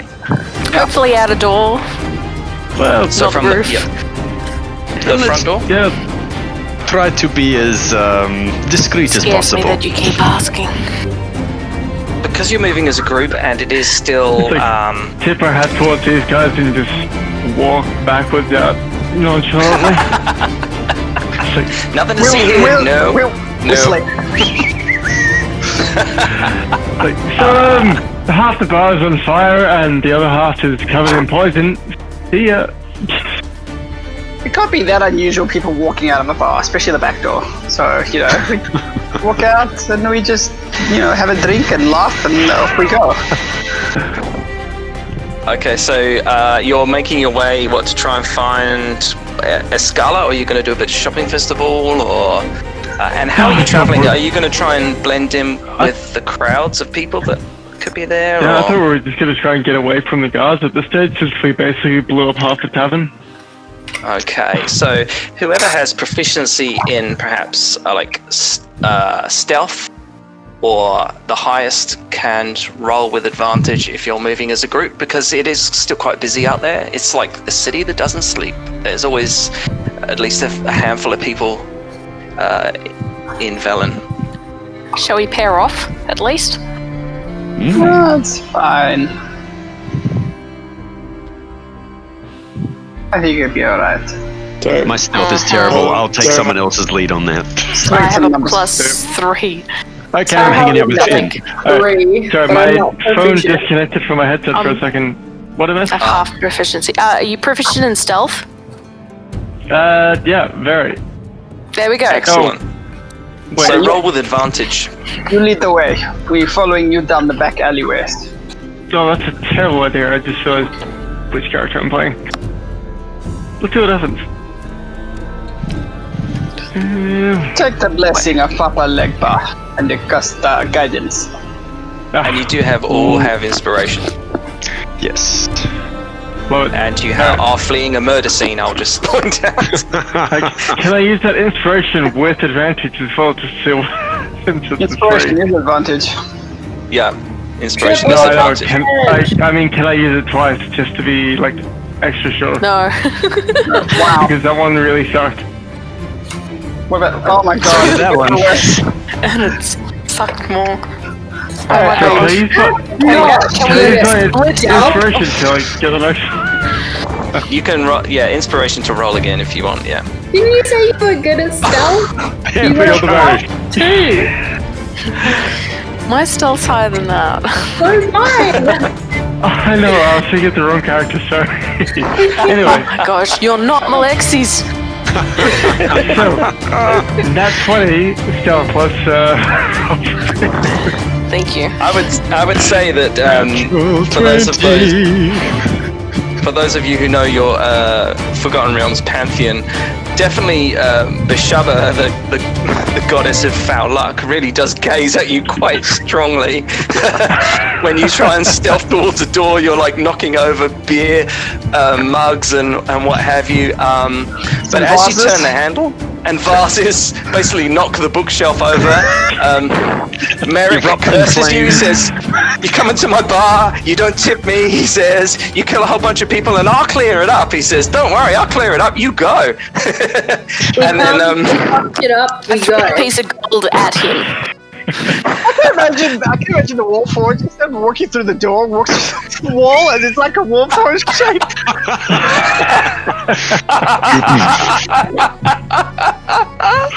yeah, totally.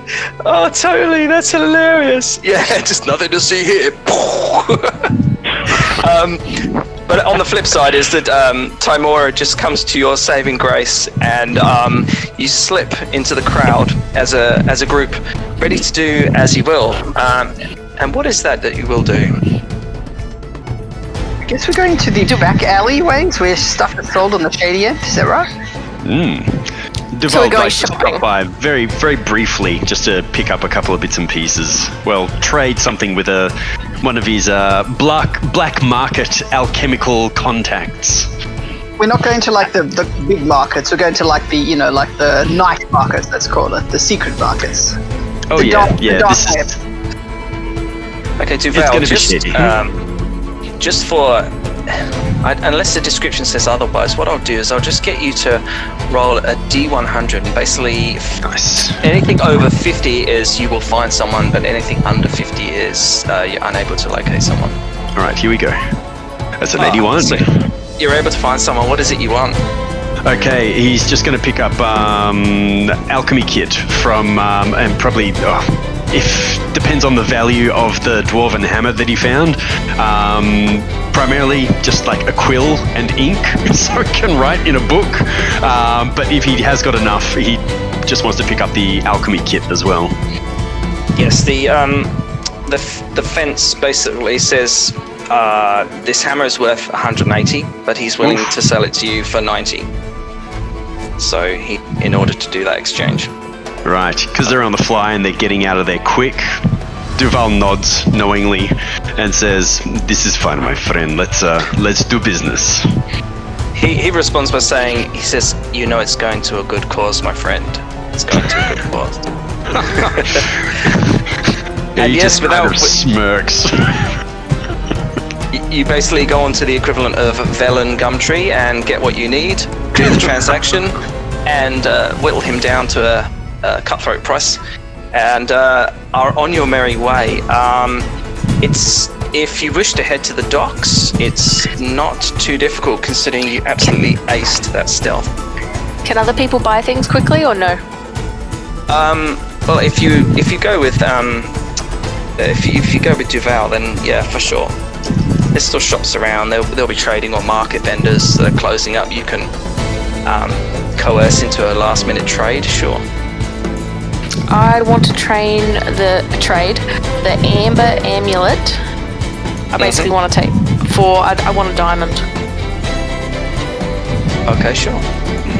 Nice. You're able to swap it for a diamond of that value. Like, obviously, especially given Duval's contacts, and they'll just don't ask any questions where the diamond came from, and it'll be fine. Never. Thank you very much. And do I get to keep the leather thong and I get to slide it just onto the leather thong? Yeah, totally. He's not at all Done. interested in the thong. It's all about the amber. Thank you very much. Okay, does anyone else want to get anything whilst they are shopping on the way, on the fly? I actually have no idea how much gold I've got at all. Like, zero. No, me neither.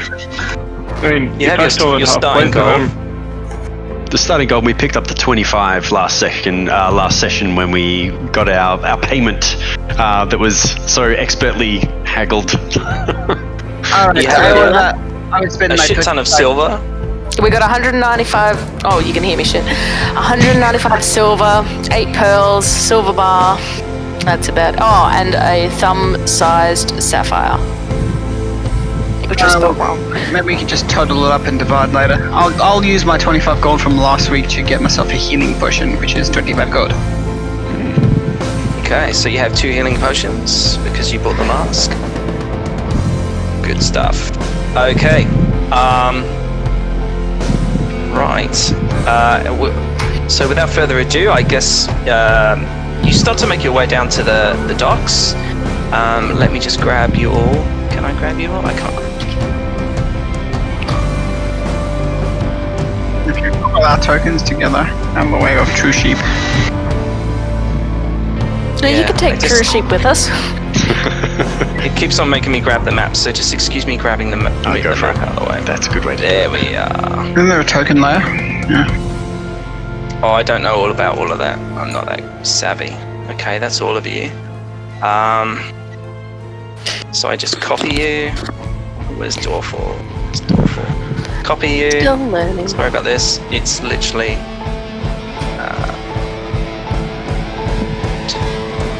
Players to there.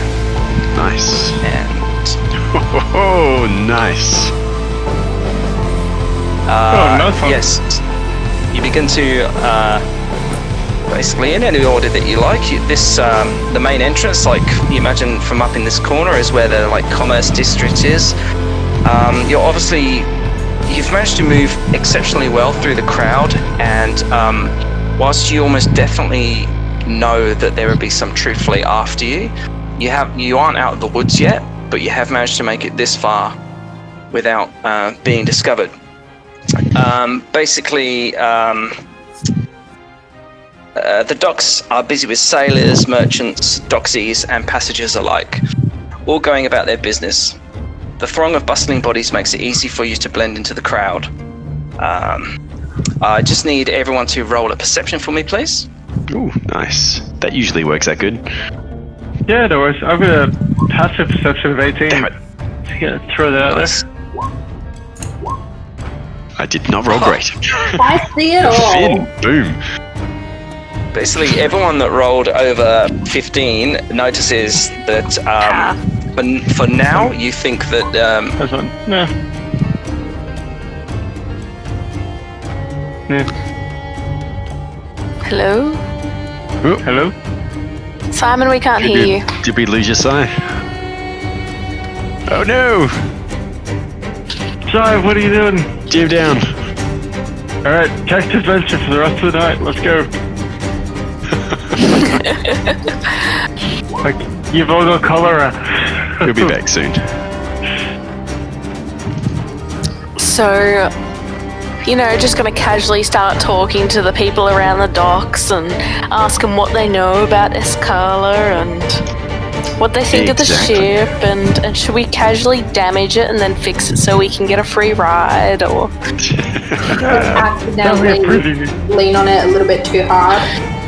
I mean, sounds like a pretty good plan since we got a couple of shipwrights in the fold, so we should be able to do something like that.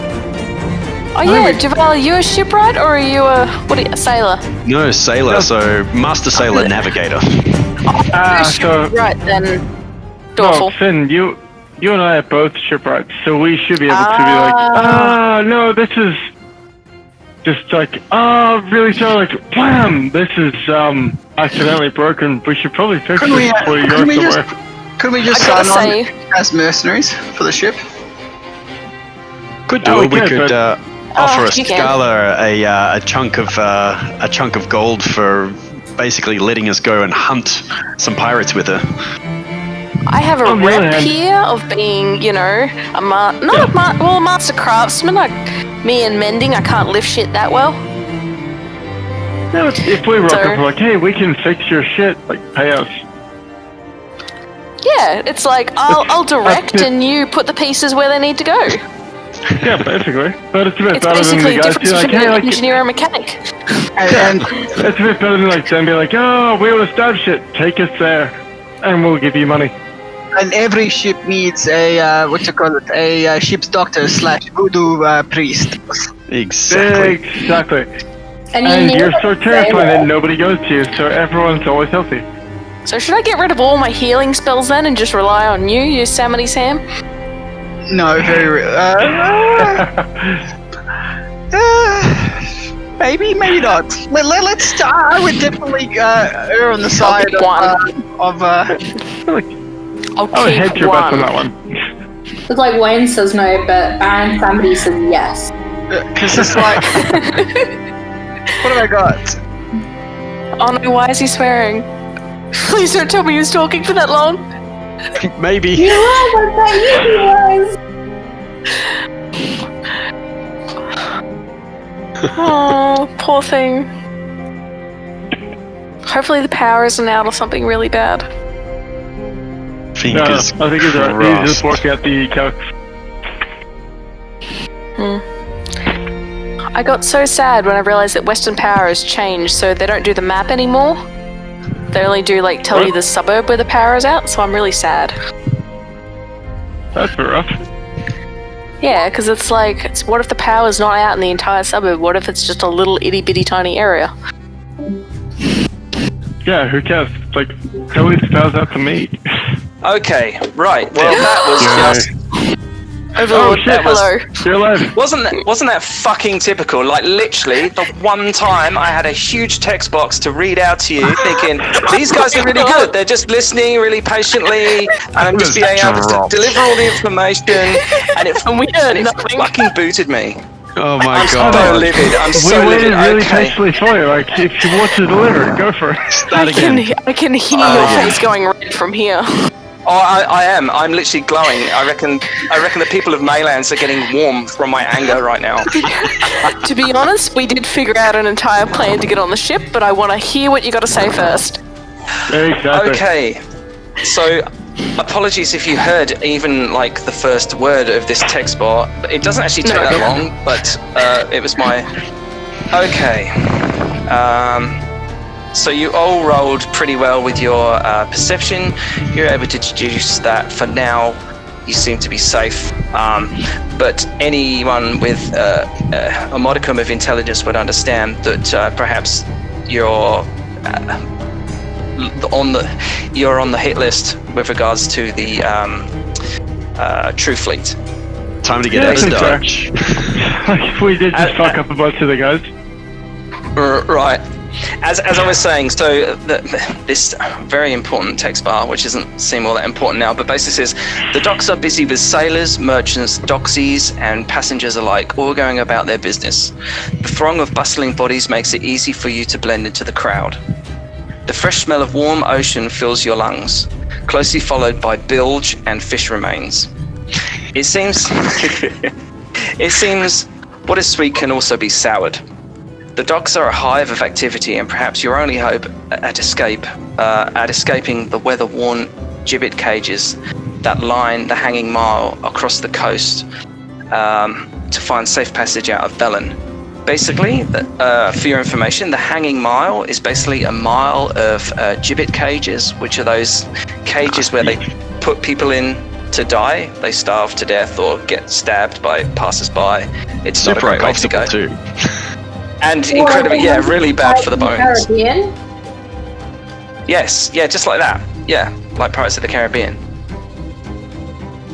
And they're like rusted and weather-worn, and it's called the Hanging Mile. So they all hang over this big defensive wall as like a warning to the pirates, and it's what the law used to deter pirates by showing how they die, kind of thing. It's not great. And for now, you've realized that because you were basically all framed by the press gang for having your coins, it's therefore taking the coin of the duchy or the duke to basically join his navy or some such, or the mercenaries, as it were. You're doing a very good job of basically getting the sweet F out of Dodge. But as you actually join the docks, and I'll go through all this again, as you actually join the docks, you realise that none of you actually really know what Escala looks like. A lot of you have heard about her, and you obviously know that she's female. Perhaps it just dawns on you that, you don't really know where she could be or what she's doing. Up here, you can see the Emerald Panther, but she may be there. She could be anywhere. There's lots of people around that you could ask. Is there a dock worker somewhere around? Yeah, there's heaps of dock workers and stuff like that. Yeah, sure. Alright, I'll go up to one of them. And I go, Okay. Can you please describe Captain Escala for me? And you better do it like as if your life depended on it. And then I flash, my eyes go like red. Wow. So harsh. Okay, roll intimidation. I've already taken one soul today. That's 12. He's a pretty hardy. He's mending the nets, and he almost looks a little bit irritated that he's had to stop. But then when he sees you and he sees your eyes, he basically shrinks down a little, stops, puts down his work, and says, She's an angel here, he says. She not only has a ship, she also looks after a lot of us. Looks after the poor. She siphons from the Navy, although I didn't tell you that, and she wouldn't tell you that either. She stands about, and he sort of puts his hand just slightly above him. He says, she stands about this tall. And the last time I saw her, she was over by the dock crane. And he sort of points up here to what is the south. Thank you, my friend. You can sleep easy tonight. And we mean no harm. We work some business for her. So, carry on. These are not the droids you're looking for. Okay, so are you heading towards the dock crane?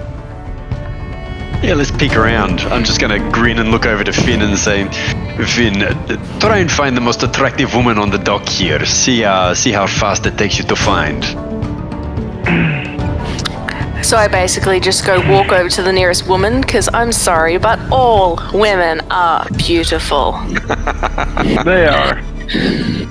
They are. There's no dispute there. Okay, as But you move forwards, They're in do the a little tower bit and of they're a- in the way. Basically, you get to see. You basically get to see Unleash this the much. map. Oh god. Hanging around. Like I say, you have to imagine that there's lots of people here, just bustling around their day to day. This is the dock crane number 2. It seems to be busy, manned by about 2 or 3 people. It's basically two guys and 1 woman are just kind of like swinging these loads, loading up the ship. It looks like it's getting ready to leave port. Everyone roll me a perception.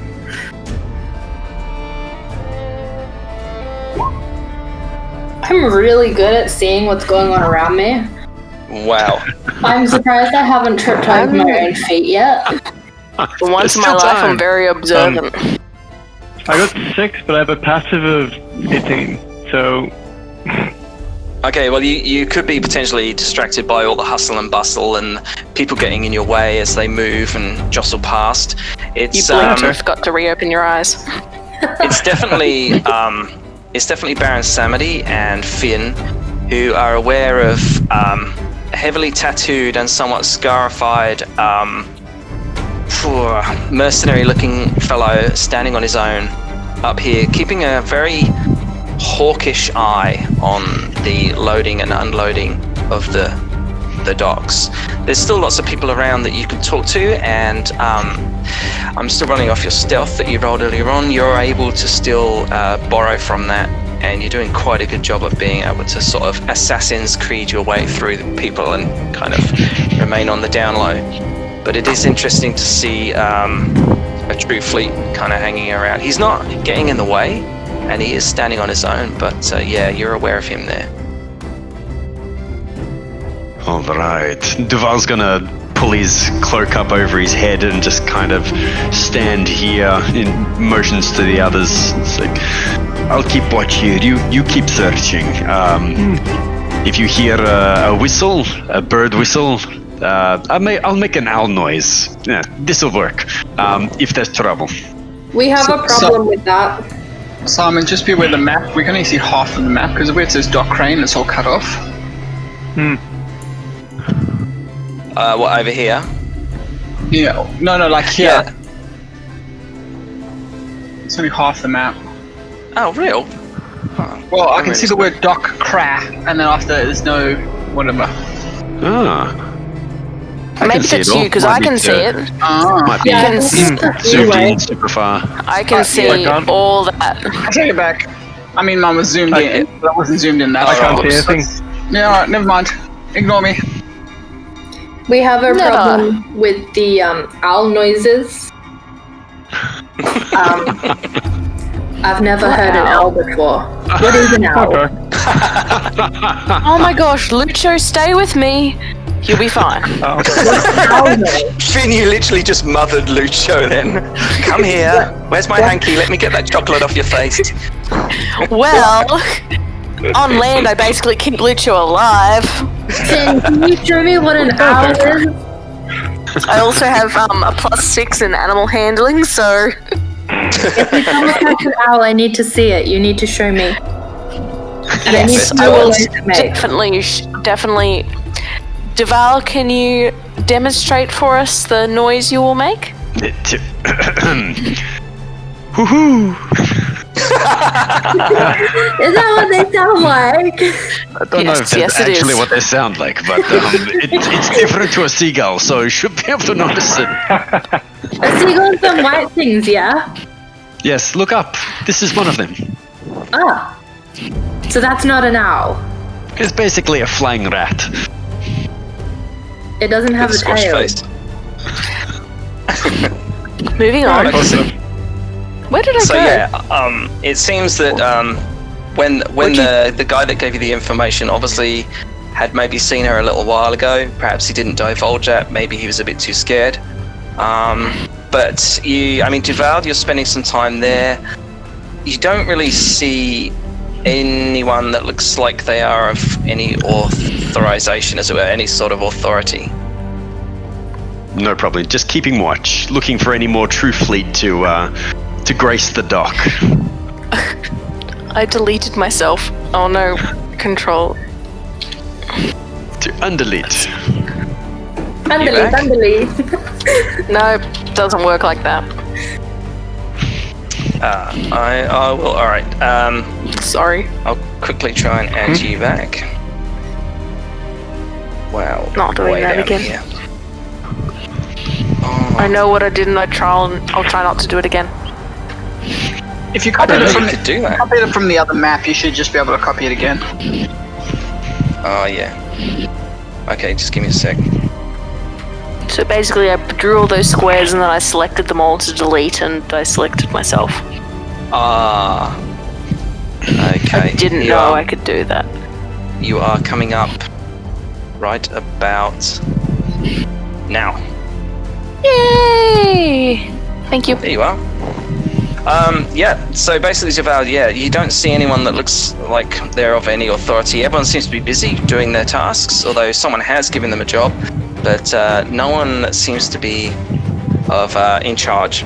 The rest of you, there's lots of other people around. Like I say, there's fishmongers, there's people mending nets, doxies even, so you could go and speak to a lady of the night if you wished. The choice is yours.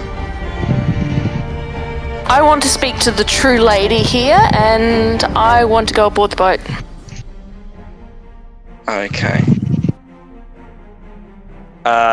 So you make your way, towards the Emerald Panther? Yes. Yes, I do. Stealthily. I feel like I'd need to reiterate that. Okay, I'll get you to roll a stealth because you've broken away from the group. I'm okay with this. Yeah. 13. I'm just like walking along, sort of gazing lovingly at this boat. It is a work of art. I've mended her here and here.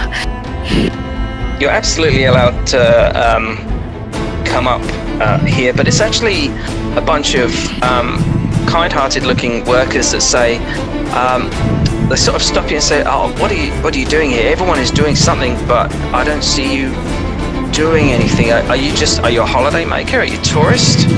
Have you come to admire the Emerald Panther?" I have absolutely come to admire this girl. Is she not a thing of beauty? But I do see she is due for a couple of repairs.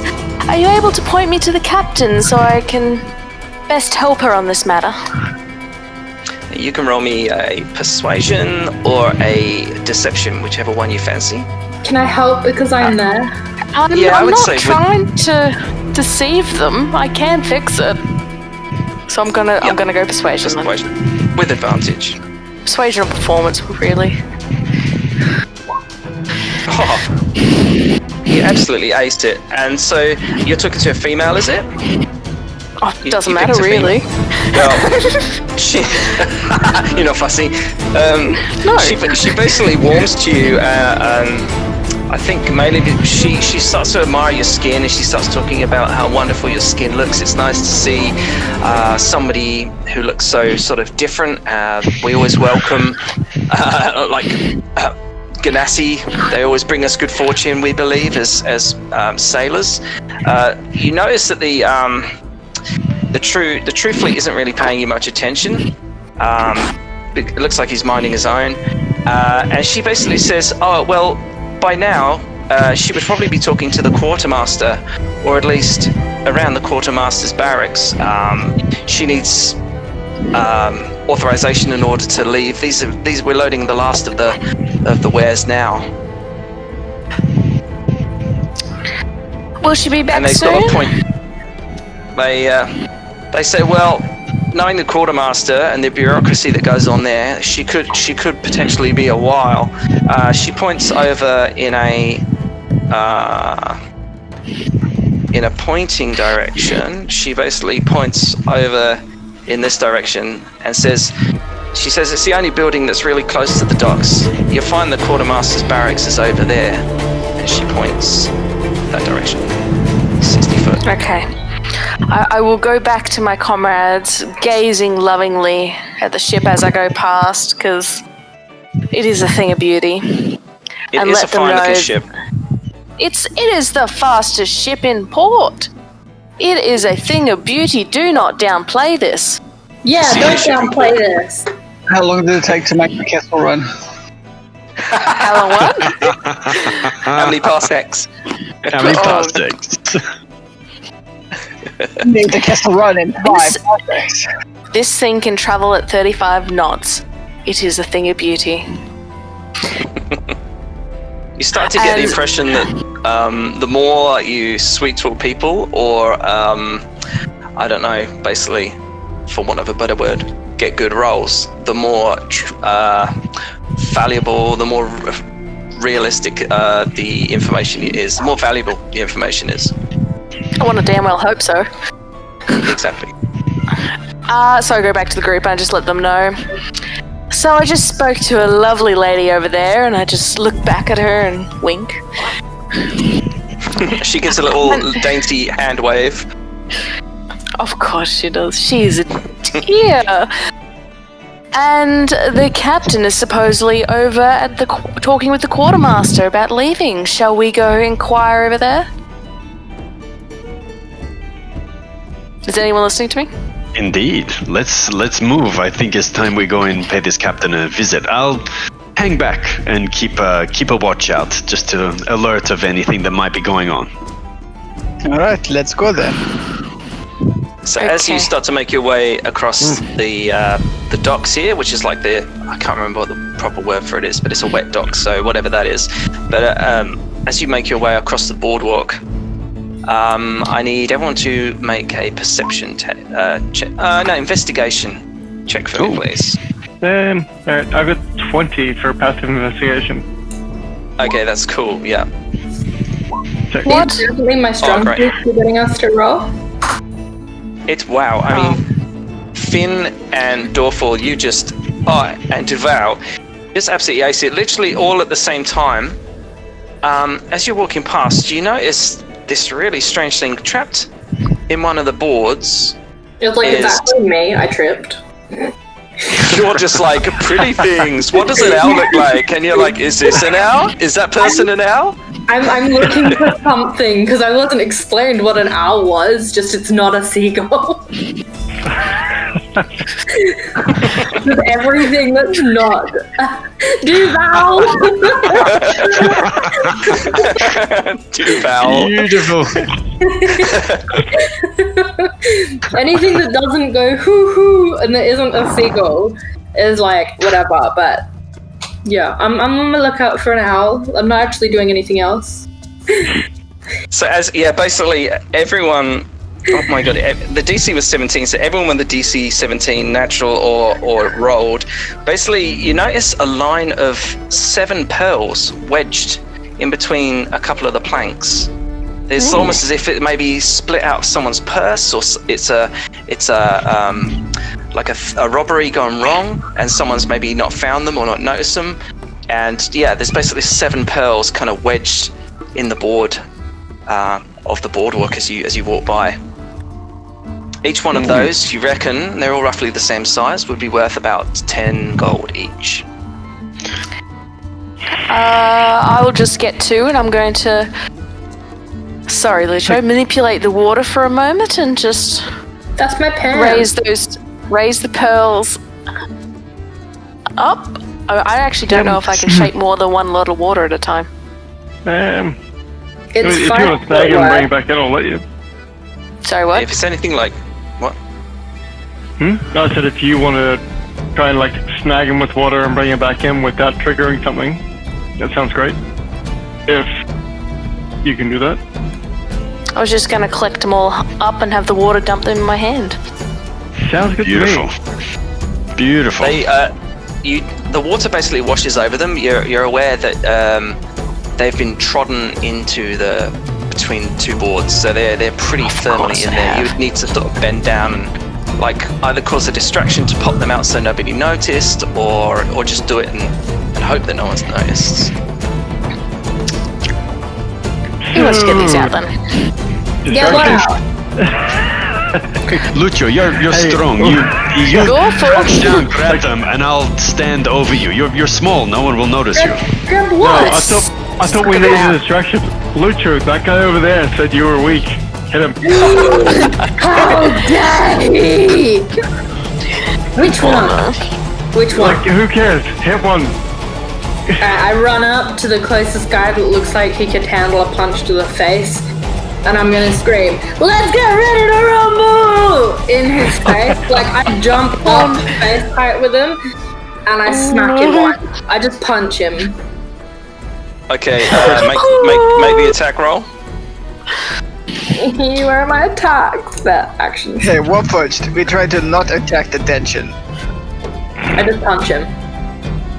Who's picking up the pearls for the record?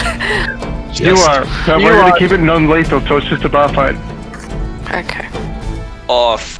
Okay, basically, like in cartoons, you know, like the old, like 30s, 40s cartoons where they kind of spin on the spot about 2 or 3 times. You basically punch him so hard for no good reason, and he basically spins on the spot 3 times and collapses unconscious into a bunch of like chests and nets and fishing cray nets and what have you. And he's out. He put up no fight. He looked incredibly weak, and I would say that your ego is considerably groomed. Oh yeah, even my real life ego is, because that was a good hit with 7 rain. Can we like border up to the edges and just like make a impromptu Lucio ring and I can definitely do that. I think I can do that. Do I have rope? Oh my gosh. and somebody Please, can use please stakes to try like and- actually make ropes, and then You Get people to challenge for money. you Yeah. accomplish. I'm gonna make a what have I got? I've got like 12 by 12 by 12 by 12 with a bit of extra rope square, and I'm gonna shout, "Who's next?" A few people just kind of put their hands up, like defensively, and say no. Basically, shaking their head, obviously, as like most humans would. Like, no, they don't want to. But you do get the attention of. I'm like 2 foot. Come on, guys. He's obviously now basically unconscious in his sick because obviously you poisoned him as you punched him out. So he's basically unconscious in his own vomit in some cray nets.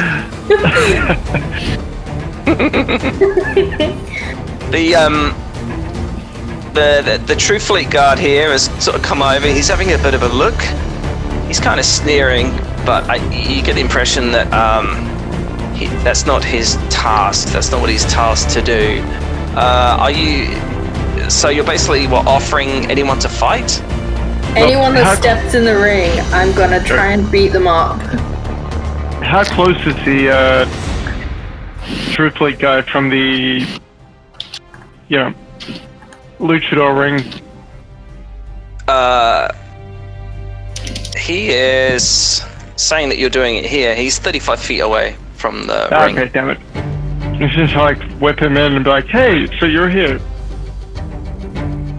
So he's just kind of watching, but bear in mind there's a crowd in the way. He's heard a bit of a kerfuffle, as it were. But yeah, like everyone just wants to be. They're so busy that they're like fucking tourists. You know what I mean? Like it's nice to have the choice to be able to start a fight with someone. We're all busy trying to earn like their 3 copper that they earn in a day, and everyone says they say sorry, mate. We're too busy. We're way too busy. This ship's going out. Lucio, why don't you haven't had a swim today? Why don't you go in the water, have a swim, maybe check the bottom of the harbor, look for like, I don't know, like problems. Shells! Yes, look for shells. Or pretty pearls. Yeah, pearls. Shells. Pretty shells. We need pearls for spell components. Can you go into the water and have a look for us? Can I have a new pouch if I do this for you? Yes. Okay, I'll do it. I'll make your pouch from the bandana. You could probably just tie some seaweed together and call it a pouch and I take it. What is with you pouches? Finn, with the whole ready to I rumble, pushed was that open my enough time for you to get those pearls out or not? DM, was it enough time for me to get the pearls out? Oh, yeah, absolutely. Like, as long as you caused it, that was a really good distraction. 7 pearls, was it? Was it 7 pearls? 7 pearls, all worth about 10 gold each. And if you remember Thank what I you said very about pearls and gems and booty of that Yes, description. we remember. Okay, cool. It's all about different currencies. In the case, if we find any rum, we give it to Baron. If we find any pouches, we give it to Lucho. If you find any magic, give it to Duval or Duval. If we find any intricate little pretty things, we give it to Finn. If we find yes. any tinkering things, we give it to Dorful. Yeah, perfect. It's a great system. Yeah, we that's find fair. we find any chicks at all of any sort, we give it to Finn. Hey, I am not biased. You find anything pretty, you give it to Finn. Exactly. So if you can get some extra money, then It's Alright, not I'm not male, bi- female, ambidextrous. Alright. Ambidextrous. yeah, if you can Right. get us, If you you look can get at, us some extra money. if we find anybody with a heartbeat who's looking for some blood, we send them to Finn. And without, we send them to you. The dead need loving too, man. Have a look at mistakes. Alright, well, Duval's gonna go on a bit of a wander over to the quartermasters to see if he can go and find our good captain. Sure. With your keen senses, you're able to basically have a good old look up the dock. It's at the end you see a female character. She's like orcish, standing, looking out. She's glancing at the Emerald Panther and looking out to the ocean. Oh. And I'll mark it here. This lady with the beard? Yes, yeah, I think I got the wrong token, but yeah, basically. I thought it was. I've got this orc sailor, and I thought it was her, but obviously not.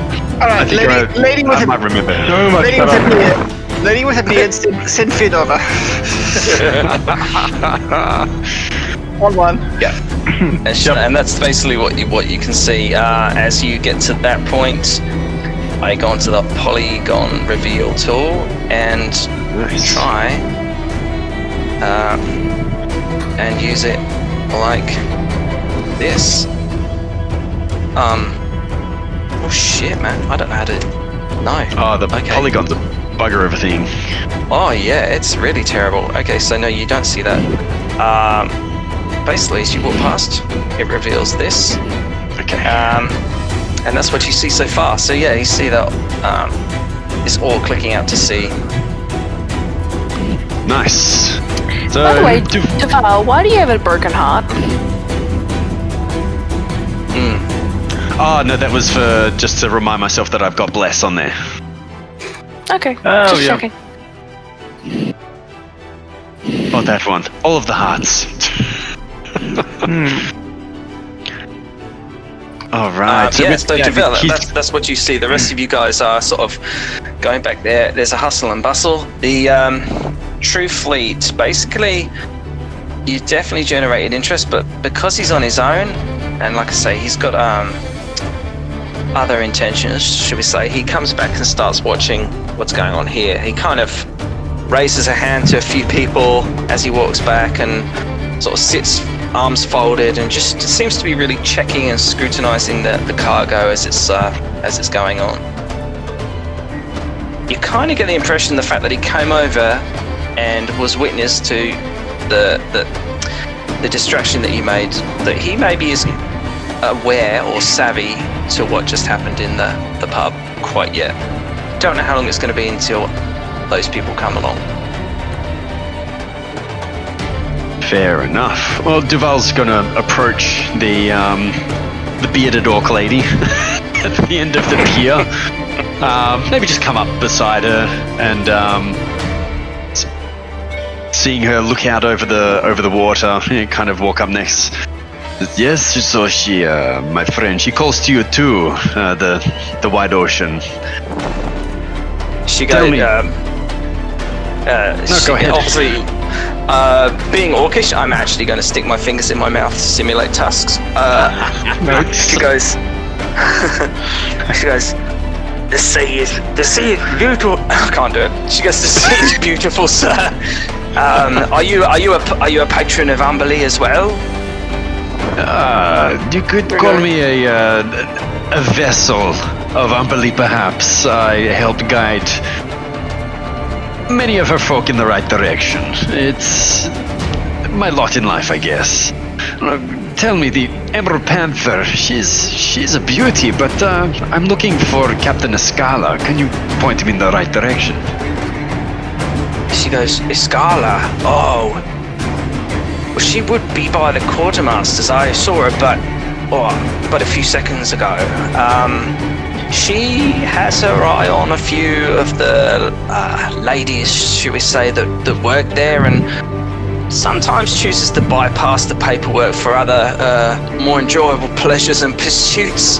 And she sort of chuckles, and you notice that casually in her hand she's just got a big purse of copper coins, and she's just kind of flinging them into the ocean and just kind of like scattering them around and muttering under her breath as she sort of does it. I guess you take it with any kind of religious aspect that it's some kind of prayer that she's doing. And she sort of points behind her, but I need you to make a persuasion or performance or maybe deception roll, whichever I'll go you with choose. persuasion. It's flat, but we'll see what it does. That's a 7. She sort of looks you up and down. She doesn't know whether to sort of believe the story that you're passing. She kind of looks down. She says, "If you follow Amberley, where is your coin purse? This ship sails soon, and we need to keep her appeased." She says, "Offerings in front of a cleric of Amberley would stand her in good stead, and perhaps yourself." You get an impression that there's a double meaning there. Like, she knows exactly where Escala is, like, exactly, but she's just testing you as a stranger. With that, Duval just smiles and puts a hand on her shoulder and said, "I understand, my friend. You continue. Throw the coins out and bring good luck. Throw a couple out for me as well. I've already made my offerings earlier today." She says, "Fair's fair." She says, "All I can tell you, sir, is that you could try your luck behind the quartermaster's barracks." Appreciated. I will go and have a look now. With that, he's going to move back up towards the north, but maybe kind of shooting a look over to the rest of the party to see if anyone else is going to join or come over, just in case. Yeah, is there anything else that anyone else would like to do? Obviously, Duval is literally the Sherlock Holmes here, and everyone else is just waiting for someone to walk into the ring. It's like, where's the What do you mean? We got the pearls.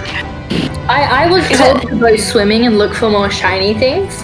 So I would wrap up my rope and then dive into the sea. So you're actively looking for shiny things? I'm really just looking for pretty shells, but I was promised a new pouch if I could find some shiny things. So I guess I'm looking for shiny things. You basically discover 6 silver coins and basically 30 shiny shells. What if I swim right here? Then there you find 8 copper pieces. Do I get blunked on the head by any? Because I'm too You busy. suddenly hear them plopping in. They go plop, plop, plop.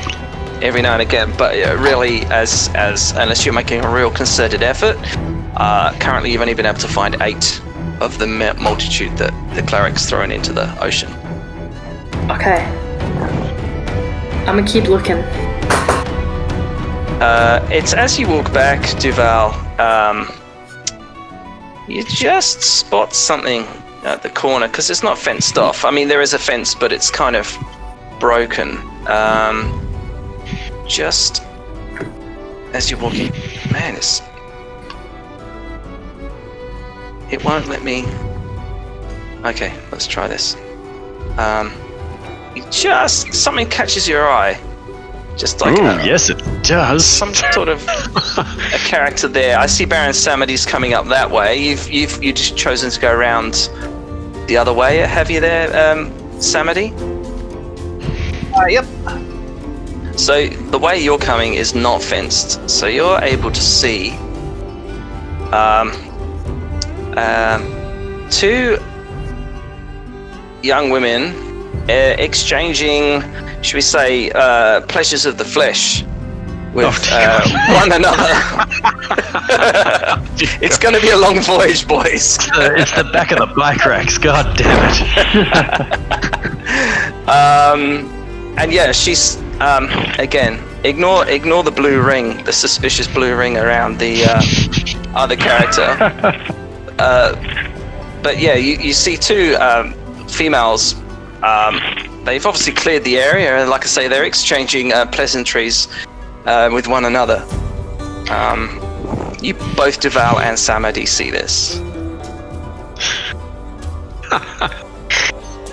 What do you do? That la la la la la. I'm just gonna go over here a few minutes. No, as he kind of rounds the corner and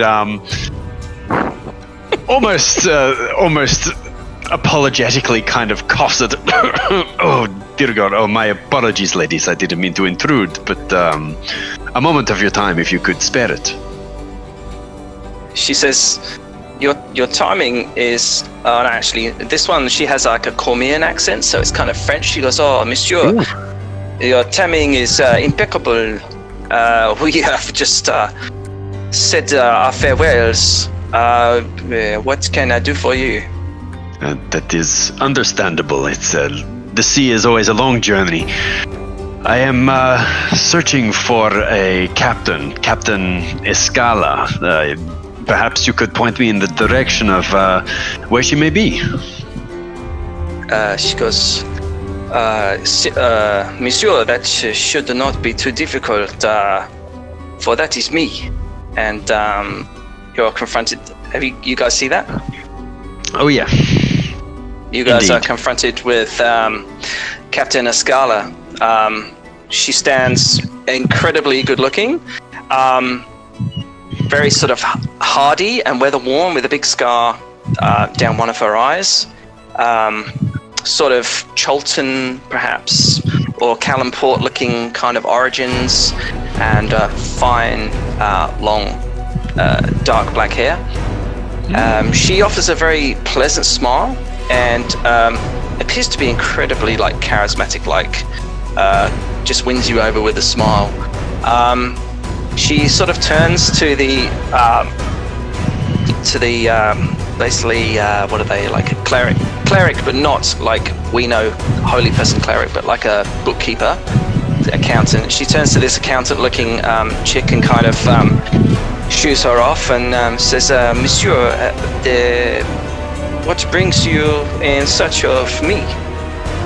See Duval kind of noticing the kind of not quite the visage of her kind of seeming though she might be from Kalim or Kalimport, and makes her like a gesture towards her to greet her, so like in the way that they do in Kalam, so kind of a hand to the heart, and he kind of bows to her quite deeply. And he said, "I'd heard rumors of your beauty, but they are definitely founded. We're looking for passage.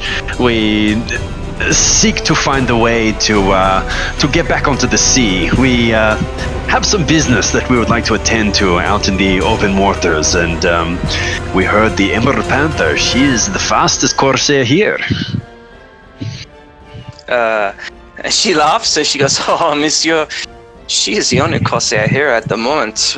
True Fleet, they are out. I don't know what they are doing." And she goes, "But perhaps maybe they are earning a crust, even trying to keep away the shrieking sails. I cannot tell." She goes, "But yes, I am due to leave port very soon. How do you hope to pay for passage for yourself?" We have a number of things that we are looking for. I have a duo of very sturdy and very skilled craft workers that can assist on your journeys, as well as my own humble services as a navigator or master sailor. My crew is at complement, Monsieur, at the moment. You intend to travel on your own? Not on my own. I have a crew with me as well. Hey, come, walk with me. Come and meet them, and let us talk business. So be it, she says, and she sort of looks like she nods to the accountant, and she pops back into the quartermaster's decks there, and yeah, she sort of starts walking with you. Nice. What is everyone else doing as this is happening? I wanted to go up for a swim so I can stroke the boat closer in person. Yeah. Boat perv. You're like rubbing yourself against barnacles and stuff. You're like, check out the barnacles on this. I'm just I took that like 1 minute. What did I miss? Nothing. As Samadhi begins to sort of walk in step with Duval, she pauses momentarily and looks at Tim and says, is he a friend of yours? He is indeed a friend. Allow me to introduce Baron Samadhi. This is the good Captain Escala, my friend. Greetings, Captain Escala. She leans into you, and rather impromptuly, she kind of goes as if she's going to kiss you, like in a European sort of style. But she comes in close and she goes, "Ah, a fellow broodmate. It is good to see you." And then she sort of leans back, that's what she says. I will not appear to notice. Well, I'll notice, but I won't lean in and do the same thing because there's too many people around. So I'll go, "Greetings, Captain. We are." I'm channeling the wrong accent again. I want to suck your blood. Think South African. No, we've done that. That was. Were you there for that? Yeah. Yeah, man. We are crew. We've got a group of us who are looking to get passage, as I'm sure Duval has told you. We definitely have some skills that we can put to use. Not only of the not only just the trades, but we have the ability to, let's say, guard your ship, keep trouble away. Sorry, yeah, go on. Maybe you heard of the attack on the merchant today. She goes, "Oui, monsieur." She says, "My network," and she sort of looks at all the nearest person that's like darning nets, and then it sort of looks like it's a finished net, but they're still there, looking up and down, looking around. She goes, My network branches very far around Vele, and I have heard so much, monsieur. Perhaps more. Travels faster even than in Burning Fire, you could say." And she sort of gives you a bit of a knowing wink, and she kind of like leans in, and in Draconic, she whispers to you. She says, "Good work with True Fleet. And Duval, if you speak Draconic, then you obviously can hear it. No, he does not. otherwise- He's quite surprised, but he's playing it low. He's following the Baron's lead and not letting on that there's anything remarkable happening. The But true, he's confused as hell. well, the true sheep will have. I'll lean in close to the Simon. So the true sheep will not be bothering people tonight. At least in the city. And smiles. She chuckles with a very charming smile. She goes, so please tell me, how many people wish to sail on the Emerald Panzer with me? Well, my good friend, we have a multitude of people. There's myself and the Baron, but also we have 2 shipwrights that I think will be of great use to you on the open seas. And of course, we have a very unique friend, Lucio. If we ever have need of anything aquatic, I can assure you, my friend, that Lucio is going to be a very valuable asset. Très bon. The one and only Grung I have heard about in Velen right now. Would that be a right assumption, monsieur? No. This is correct. Superb. She says, she basically goes on to explain, a ride don't come for free. She says, I understand your plight. You are kind of stuck between a rock and a hard place. My ship, she has space for you, but I have to pay my crew. It would cost you, I would say, 1,500 gold per person to travel on my ship. Unless, of course, you could find it in your hearts to maybe help a captain out. We're listening. What do you propose? Well, I have kept a low profile because I cannot return to my crew without this. And she holds up a stump. It's her right hand, and she, whereas say pirates would have like a hook as a hand or an artificial hand, she just holds up a space where her hand perhaps used to be. She goes, a maimed captain is more often than not a butt of a joke, but a maimed captain cannot give orders and a maimed captain cannot help the crew. I wonder if perhaps you could do me a favor. I am embarrassed to say I got drunk with a little friend of mine. He is called the Carpenter. Perhaps we drank too much wine, too much rum, and perhaps he wanted my hand for marriage. You notice I say my hand for marriage. He did not want me, just my artificial hand.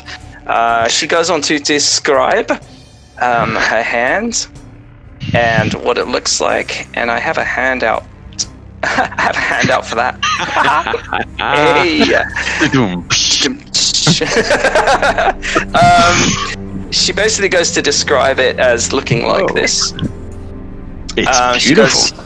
She goes, mainly it is metal and wooden fingers, enchanted and quite magical, bound only to me, but I lost it fair and square, and I need perhaps to have it back if we are to set sail anytime soon. Do you think this is something you could help me out with?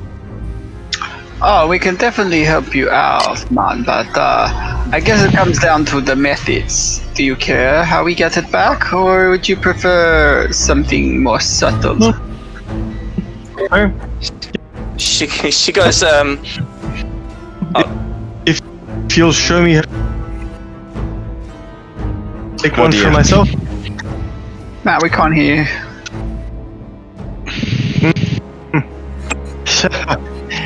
Yeah, like, oh no. I mean, if you'd like to show me how to make one, that would be lovely. On the other hand, if we just have to take it off the elbow, whatever. she sort of goes on to say, she goes, it is the carpenter who made it, and he was jealous of ever selling it to me, and this is why he wanted to win it back. I don't care how you get it. I don't even want to think how he uses it, but his workshop is not far from here, and to be honest, it is safer even in your hands than in his. He is a strange character.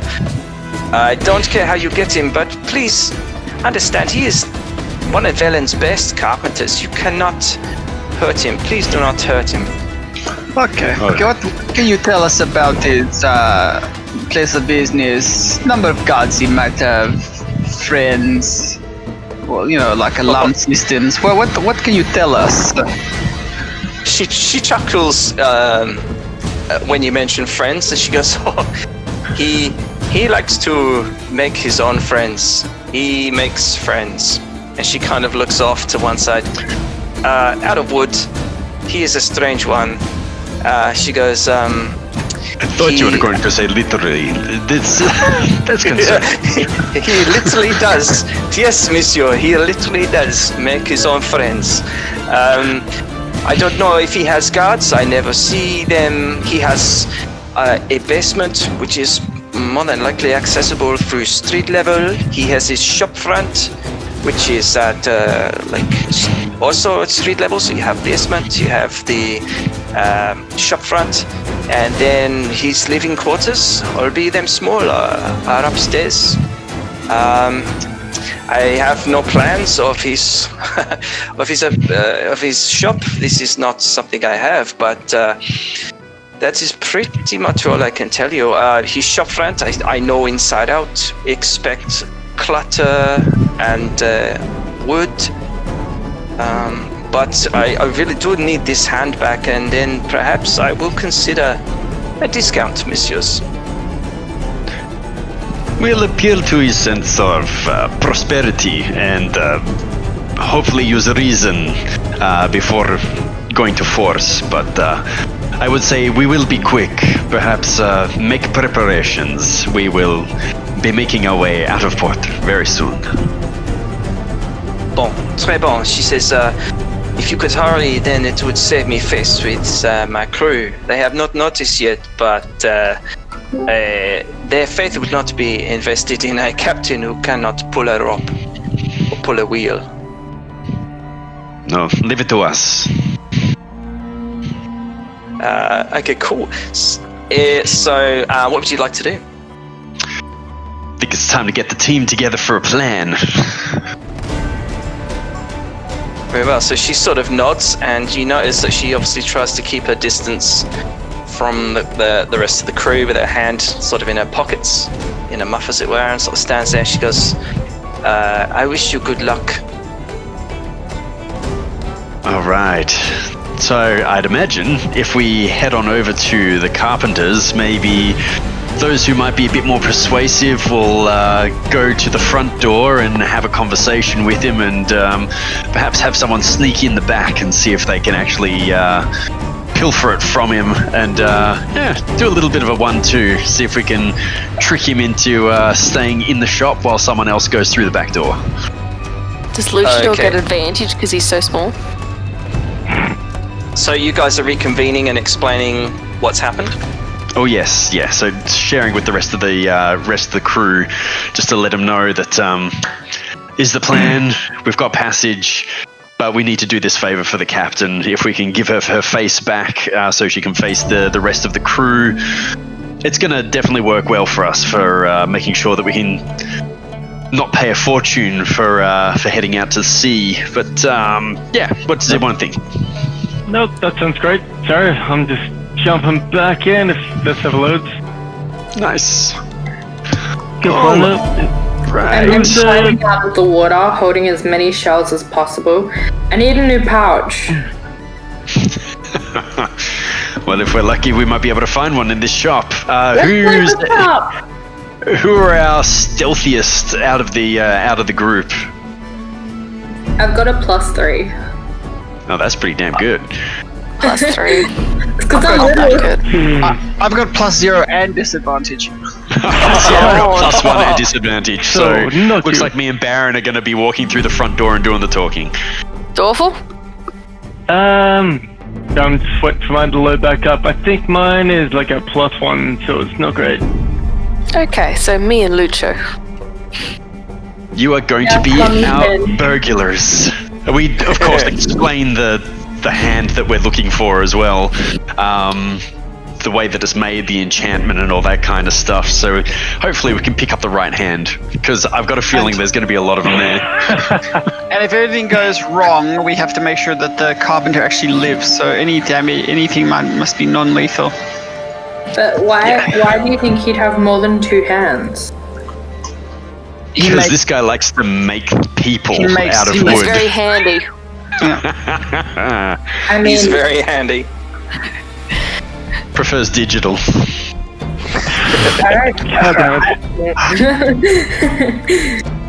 Okay, well, as per Wayne's request, now might be a good time. I'll let you guys think about.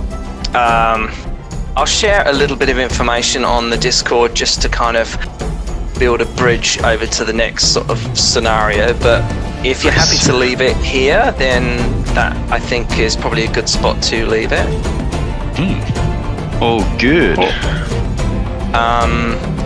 Basically, I'll just reiterate now before I try and turn off Craig. Basically, it's a 3-story shop. It's a small shop, quite easy to find because of his reputation. It consists of a basement. You're told that it consists of a basement, a shop floor, and the upstairs. And it's up to you to spend 2 weeks thinking about what might be the best plan of attack to get back her hand, to win her hand, as it were. To win her hand back. Wonderful. Yeah, I think we'll ace it. I think we'll do good. Yep, I have every confidence in you because I built it around you. Okay, but I don't. Yeah. So I'll give you. You've got a couple of weeks to think about how to go about it. Think about your strengths and weaknesses as characters and how you can use them, and I think that'll be awesome. Awesome. That was magic, man. Thank you so much. Yeah. Thank you very much. I sort of warmed into it slowly. I always get a bit nervous at the beginning, but that was really nice, guys. No, you did awesome. You're doing great. Do good. I do need to work out how to turn Craig off because he's a rampant one. No, just let him hang around. Yeah. Same command, just leave. Is it? Right. Yeah. Oh yeah. Do we get a long rest in there somewhere, or we're just gonna keep actually, going? yes, you can. You rolled pretty well with your stealth, and you've got an exceptional passive perception. So I would think that would give you enough time to have a long rest. She's obviously told you that there is some urgency, but her ship is going to take a while to be done. Yeah. Sounds fair. But yeah, but the interest in mechanics, I'm not too fussed. Yeah, a nice long rest for everyone. They can get up to health. Very good. Duval will be tinkering with the spell book. Sweet. Yeah, I'll let you know those spells and the spell book. Oh, good. Yeah, we'll figure that out. We'll figure that I out. just want to Plenty be of able time. to belt out another cannon. And what? Sorry. I said I just wanted to be able to belt out another cannon. It's awesome. It's honestly like I'm not going to spoil it, but yeah, that cannon is going to be very useful. Ah, fantastic. All right then, guys. Well, I'm glad you enjoyed it. My apologies for being rusty at any point, but thank you very much. Good.